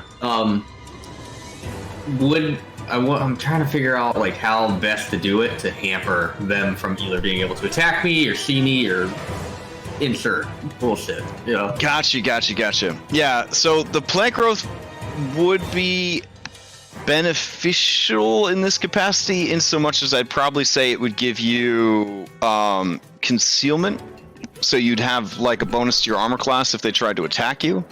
But the plant growth is not large enough, right, that they would hamper them flying. Yeah, like it. Right. Yeah, it hampers stuff on. Stop them to get close. You know what I mean? It's not gonna, right. Yeah. But the creatures could still technically try to get in at you for an attack or two, sort of thing. But it would give you, while you're in it, you would have advantage, or not advantage, but you would have a bonus to your armor class. I don't know if that's worth it or not. It would also slow down the rest of your allies, yeah? Or depending on where you chose to do it. Yeah, true. Yeah, it's like... Yeah, but you can exclude areas, so you could still make a path if you wanted to. Mm-hmm. So you can exclude one or more areas of any size within the spell's area being affected, so... You could make a path for him, just for him to, like, go up and be concealed. Mm-hmm. And then leave, like, the outer parts clear enough for his allies to move around. Make himself a little tunnel out of... I'd say like a 15-foot, like, you know, because you'd probably want it to be bigger than just a 5-foot square straight, like, line. Probably you'd want it to be thick. You'd want it like a... Yeah. Yeah, because, but also keep in mind, 100 feet on this map, that's it. That's a 100-foot radius on this map. Yeah, but, I mean,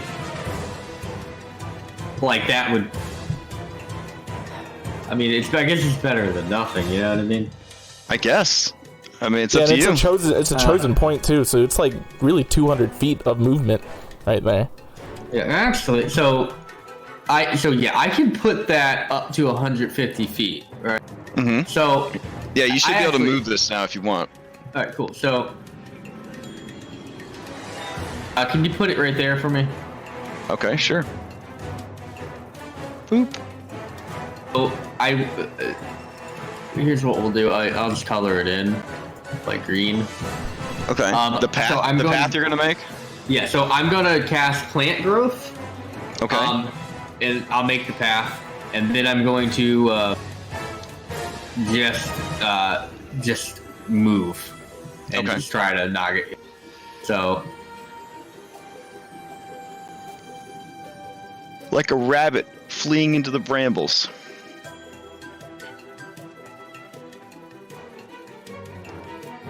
And I'm gonna dash. Are you disengaging or no? No. Oh, okay.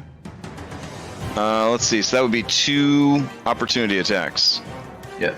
All right. The first is going to try to bite you. The second one is going to try and grab you. Okay. All right. There's the. That misses. All right, and here's the attempt to grab you. You needed acrobatics or athletics. Okay. I think haste gives me. I think it's only dexterity. Hang on. Well, acrobatics is technically dexterity. Yeah. So. It might just be dexterity saves, though, but let's see. Dexterity saving throws, blah, blah, blah. Yeah, so what'd you get? 9 and 19. If I have advantage, 19. 9 if I'm regular. Yeah, you just do regular. So as you go to flee, the creature lunges out and grabs you by the scruff of the neck / vest, whatever kind of clothing you're wearing, armor, and digs its talons in deep. You go nowhere. So that would mean I didn't use my dash action. Fair enough. The one that is holding me. Mm-hmm. That's the one that's right here that's super bloodied. Okay, so I'm gonna stab it with the assembly. So 2 attacks. All right. It dies. Yep, off the first attack. The one then I'll just use the other one on the one next. All right. Its talons release as it begins to plummet from the sky. That is also a hit. This one is bloodied. Ready? That's all I got. Well, you can move now. No, okay, no, yeah. So. Yeah, because this guy already used his reaction.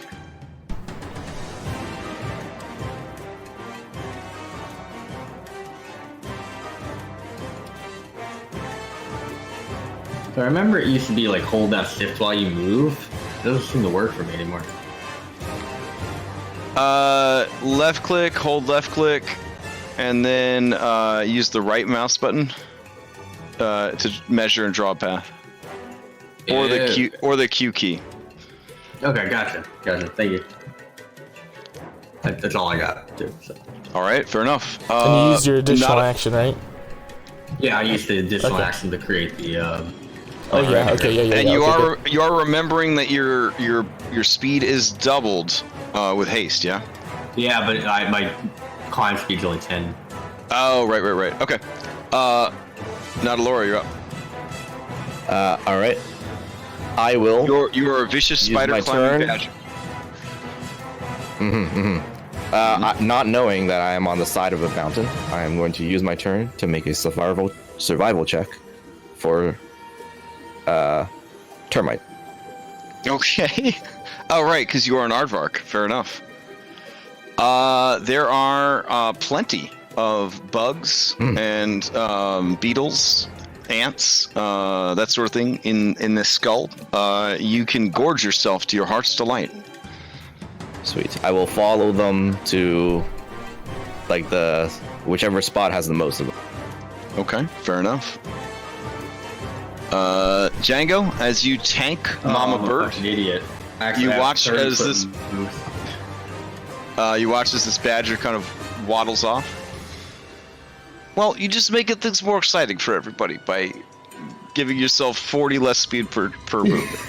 It's all good. All right. Anything else from Natalora? Nope.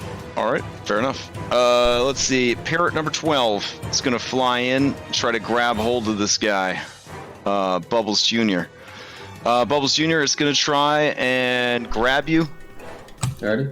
Oh my god. Oh, wait, no, it's damn dexterity. Yeah, you got to give me a acrobatics or athletics. All right, it grabs a hold of you, and it is going to fling you off the side. You begin falling. Okay. All right.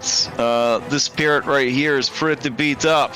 It is just going to jump on this whistling dude. Claximus, it's going to try and throw you off the mountain. Okay. All right. Let's see what it gets. Anytime. Oh, Mine was a okay. 29. You know, I want to say that my 17 was pretty close. It was pretty close. Yeah. What's these guys' strength score? Can they lift 18. 270 pounds?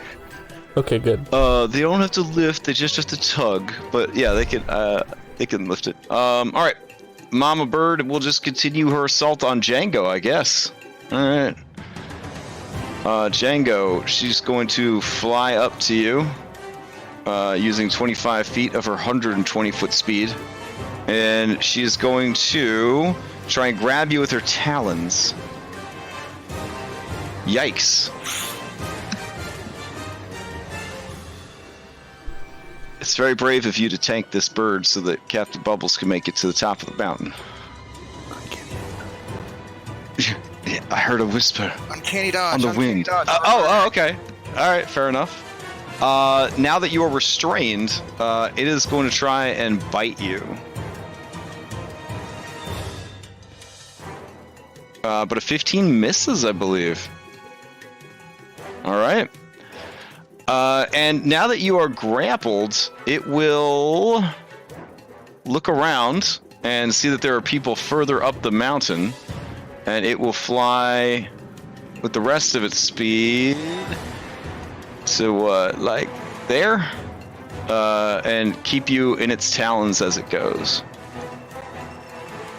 All right, Bubbles, you look over and you see this big-ass bird has Django in its talons and is flying up the mountain looking for anyone that is climbing. All right, while that's happening, this parrot right here is going to wing over here and take a dash action. The intention is to get close to this falling Bubbles and eat it. All right, let's see. This one right here continues to fall out of the air. And this one right here is going to just pile onto Claximus. You have 7 pterodactyls on you right now, or parrotdactyls. 24 for 11. Alright. Alright, that brings us to Django. Alright, I want to try to escape from Big Mama's grasp and try to attach back onto the cliff face again. Alright, you want to dramatically break free of her, or wiggle free from her talons, and then leap to the side of the mountain and grab hold of it, yeah? Correct. Alright, give me an acrobatics followed by an athletics. Wow, alright, I guess that's exactly what you do. Alright, you squirm free and then launch yourself from her foot to the ridge around the skull's nose. She lets out a angry squawk of defiance. Alright, what else you got, dude? Let's see here. What else am I allowed here? Does that take up all my movement, I would say? Well, it would be an action to break free, and then a little bit of movement to jump over to the wall, maybe like 10 feet. So whatever you want to do with your bonus action and your movement.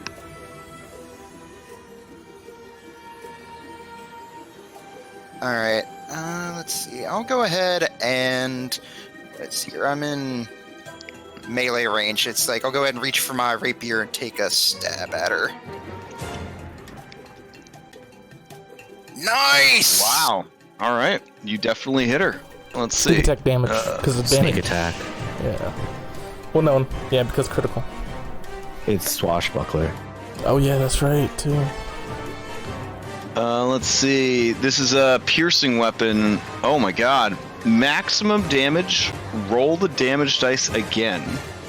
So roll your sneak attack twice. Well, the Holy easiest shit. way to do this is, roll the sneak attack once, and then we'll take the roll damage, and then we'll add maximum damage.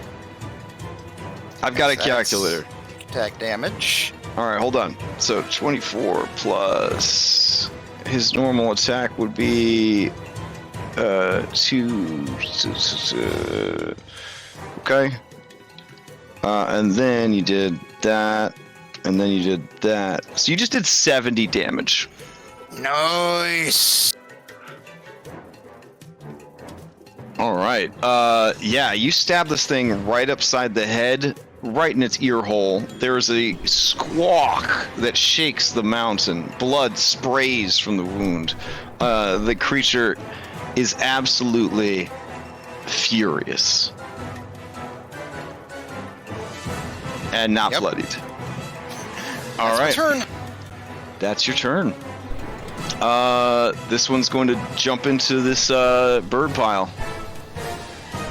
Claximus, this is for you. I'm going to assume a flank at this point, so a 21 for 18. Okay. Or sorry, a 21 That's for not 8. 18. Yeah, for 8. For 8. It's okay. Snuggly, you're up. I'm gonna move.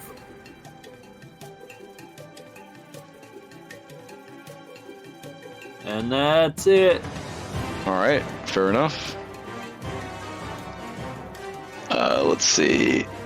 Alright, what else do we got? So that whole green area is difficult terrain, right? I believe so. Okay. If anyone has a big dick spell, look how many things are around me. Just do it. It's not Like even. fireball. It's barely gonna hurt. I have enough HP to eat it. I don't. Alright, both of these are dead, so unless you guys really want to mess with these, I'm just gonna have them fall off the map. Is that cool? Yeah, that's Yeah, fine. that's good. Alright, fair. That's good. Alright, this will be the last round, one way or the other. So, Claxopus, what are you gonna do? Okay, I just recklessly attack these birds. Okay. The one that's lowered HC, I'm gonna attack first. Okay.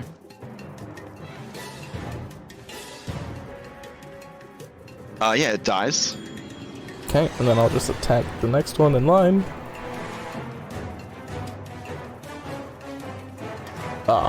13. 13 is enough. Their armor class is 13. It is dead. Alright. That is my turn. Okay. 2 more pterodactyls fall from the sky. Alright, Badger, you're up. Alright. It's gonna look for the juiciest pile of termites and just reach in and try to eat it. Alright, you're having a wonderful time. They are nourishing. Okay, that brings us to dire parrots. 22. Where are you at, 22? Oh, you're all the way over there, you lazy. Okay. It will fly it. Okay. And then this one will attack. This is for you, Claximus. Assume a +2 for flank. Alright. So that one, and then that one, that one. Alright, so 2 more attacks coming. Here we go. Damn.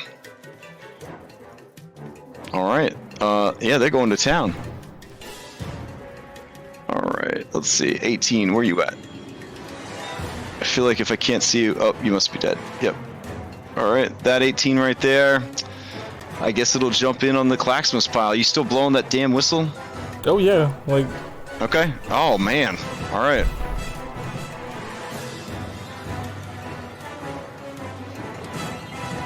Let's see. Sure, let's do another one. Here you go. How many pterodactyls do you want? Huh? How many do you want? You weren't reckless, were you? Oh yeah, I'm adding it. Let's go. Oh shit. Okay. I was reckless all the time. All right. And then this one, it will fly here, and it'll jump in the pile as well. But it had to dash to do it. All right, Lift, you're up. Just missed. All right. Okay. So Like if you have an AoE spell, please use it. They're like all around me. It's gonna kill so many. Their HP is like nothing. I don't. All right. So 30 feet of movement here. Fuck. I'll just use my action to move another 30 feet. That's all I can do. Yeah. All right. Claximus, assuming a +2 flank from this mob. Here we go. 20 for 9. Bubbles, you're up. You are free falling. You're gonna fall 60 feet this turn. So I'm gonna try to like get close to the wall and stab the sunblade into. Yeah, and try to. You could abandon your haste armor and get your whip back if you want. Just whip the wall. Yeah, but now that I know how fast I can move, I need the damn. So it's not just 40 movement I missed because my speed is doubled, so it'd be 60 per movement. Yeah, you'd already be there by now. Yep. I would have been there. Yep. So I'm gonna catch the wall. Okay. You were flung a ways from the wall, so give me an acrobatics check to see if you could do that cool thing that like skydivers and action movie heroes do, where you kind of like swim through the air. Oh, okay. All right, you immediately spin towards the wall and bam, snap to it. Okay. You actually fly up 10 feet. So, all right. So I'm gonna use my full movement, so 60 feet. Damn, Claximus, that's a lot of parrots. Yeah. I'm taking a picture. Okay, keep going.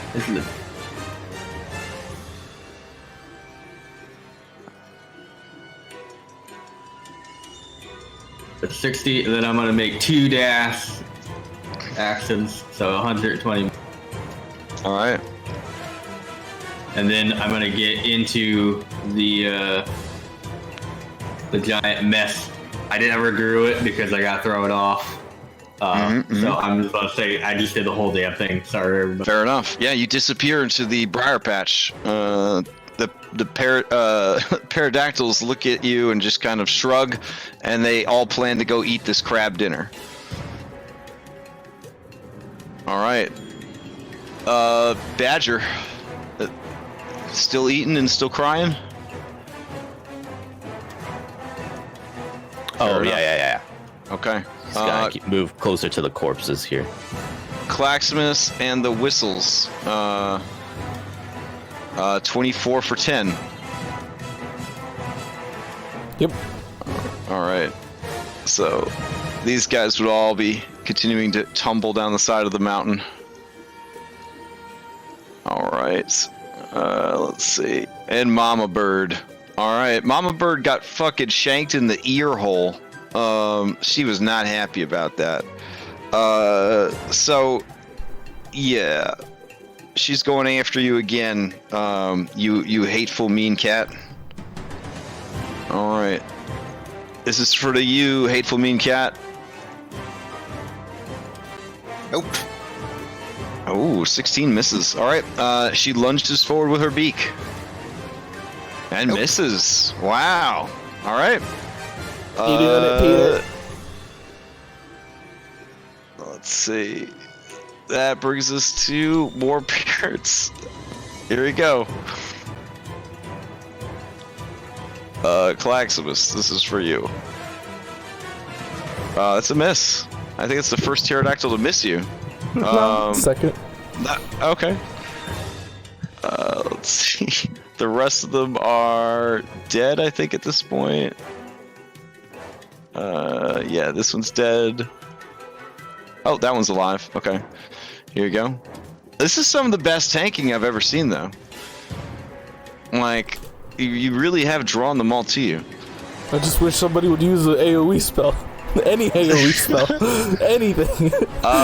Django, you're up. Stop saying it. I can't. We have a wizard over there. I'm sure he can cast something.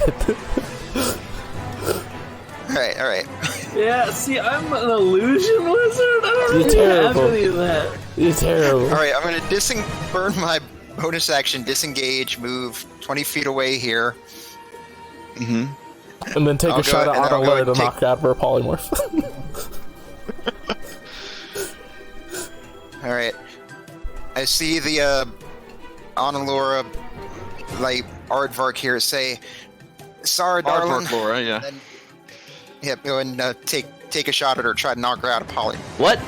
Oh wow, you're gonna execute No! her. All right. Go for Why it. not? After polymorph, you come back, right? Because if she It's fails like my to spider walk is check, concentration, Oh, dude. your spider walk? Oh, okay, fine. Oh, all right. Then I'll take a shot at Big Mama then. Right. Take a Okay. shot at Big Mama. I don't know. That seems pretty metagaming.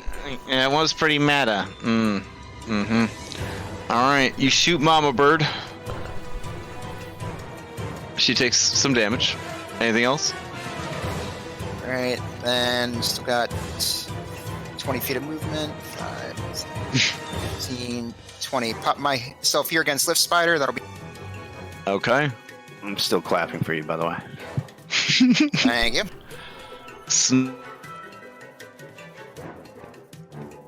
What was that? Snuggly, you're up. Oh, where was number 8 at? Did it not go? It's dead. Okay. I'm gonna move back down over.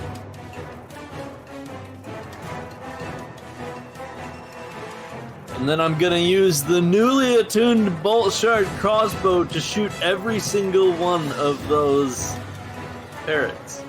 Oh, okay.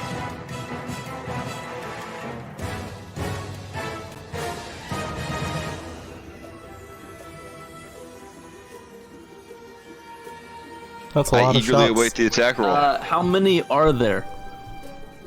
Well, that's a Because pretty I have to personal shoot question. them 1, all 2, separately. Like 30. 3, 4, 5, 6, 7, 8, 9, 10. All right. So don't roll any ones. Oh, Way to go. I don't think he rolled a 1. No, He did. One. he did. I rolled 1.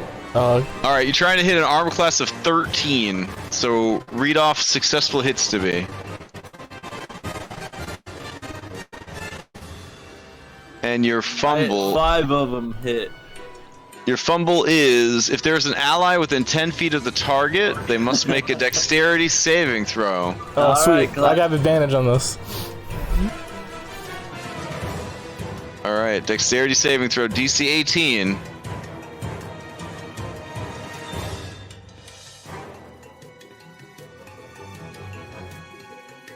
I made it 20. All right, if it had hit, it would have been a critical hit. Hit. All right. All right. How much damage am I trying to do here? They have 13 hit points. All right. Well, there's a 6, a 6, Okay.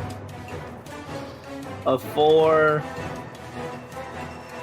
a 6, and a 7. Okay, so one of them's bloodied. Yeah, I think you get to Alright. do this. You can do it one more time after this, and then you wouldn't be able to do it anymore. Yeah. Oof. All right. And as that round ends with 10 pterodactyls on top of Claximus, with you firing this explosive gem grenade from the eye socket of Skull Mountain, while Bubbles Jr. makes his way through this massive green afro growing off of the skull's forehead, while Aardvark Alora looks for grubs, and Django tanks a Colossal Plus Pterodactyl. I guess that's where we will leave off for this week. That shit's got to be like you guys hold them up. 18, right? What? Jesus. It's fine. Nah, actually, it's just a rock. It's just got the stats of a rock. Yeah. Nice. Yeah, rock is not a CR18 creature. Rocks are actually really low CR. Hold them off for 2 rounds, guys. I mapped it out in my head. I got 2 rounds, and I'll be at the top. We got this, Captain. Yeah, I can hold out for 2 rounds. Yeah, I've been holding her off pretty good. I am impressed. Like how long you have lasted against a rock as anybody, but as a level 8 rogue, that's extremely impressive. So well done. Django is a very lucky character. Yeah. Whew. All right. So I'll take you back to your dashboard. There we go. This new map is gorgeous. Yes. What, the Skull Mountain? No, the new our C map. Yeah, it's pretty nice. Even though it almost broke my Photoshop to build it, but did it? Oh yeah, because it's like a 8,000 pixel wide map image, and then each of those is its own text layer with like 3 different strokes applied to it, so that you get that cool like outline or whatever. So yeah, and it's like I think like 200 locations or something, or 150, something like that. There's a lot of text, and so eventually like my Photoshop was like, gonna make it. Yeah. But I saw the file. I saw the file to add more shit to it though. It says because there's actually more locations that you don't know about. So there's over here. Like the whale castle. Yes, the whale castle. The only location that matters. If I told you a bunch of vampire pirates lived on the back of a giant undead whale in their spoopy castle, would that make you want to go there more or less? Less. I want it. More, man. Fuck vampires. So I have a question for you guys. It was one of my sour ideas, so it's probably a decent one. So I know we had kind of thought about going to Candyland once all this is wrapped up. Do you guys want to take over Candyland? Like free all the slaves? Hell yeah, dude. Yeah, and like take it over as our fortress, because I don't want to go back to the other one that has all the racks. Yeah. We might as well just give that to the racks. Because I guess the thing is like, while I've definitely told Shivaka about all this, I would assume that I've probably let the rest of the team in on like most of the details of my backstory, I'd imagine. Or Shivaka just told us. Yeah, that actually sounds. That we totally paid Shivaka 2 gold pieces, and she was like, "Here's everything about." Wow! It's like I opened my heart to her, and it's only worth 2 fucking gold. Hey, but that's expensive for her. Normally, you would go and kill Mr. Candy after how everything he did for you. Like, look at that face. Look at the face of Mr. Candy. Everything he did for me. Oh, let me. Yeah. I could probably spend like the entire trip over there telling you about all the awful shit that he did to me. That's fair. All right. You have 2 more pirate trials after this, and then you will be a free captain, I guess. And you'll get to meet the Hurricane King, because he does have to actually acknowledge you in person. So he does at least have to do that part of his job. So, all right. Crash. Yeah, what's up? Could you add Not Allura to my roulette? To your roster? Yeah, I can do that. I'll make a post-it of it. All right, later, dude. Sweet. Bye. All right. Good night. See ya.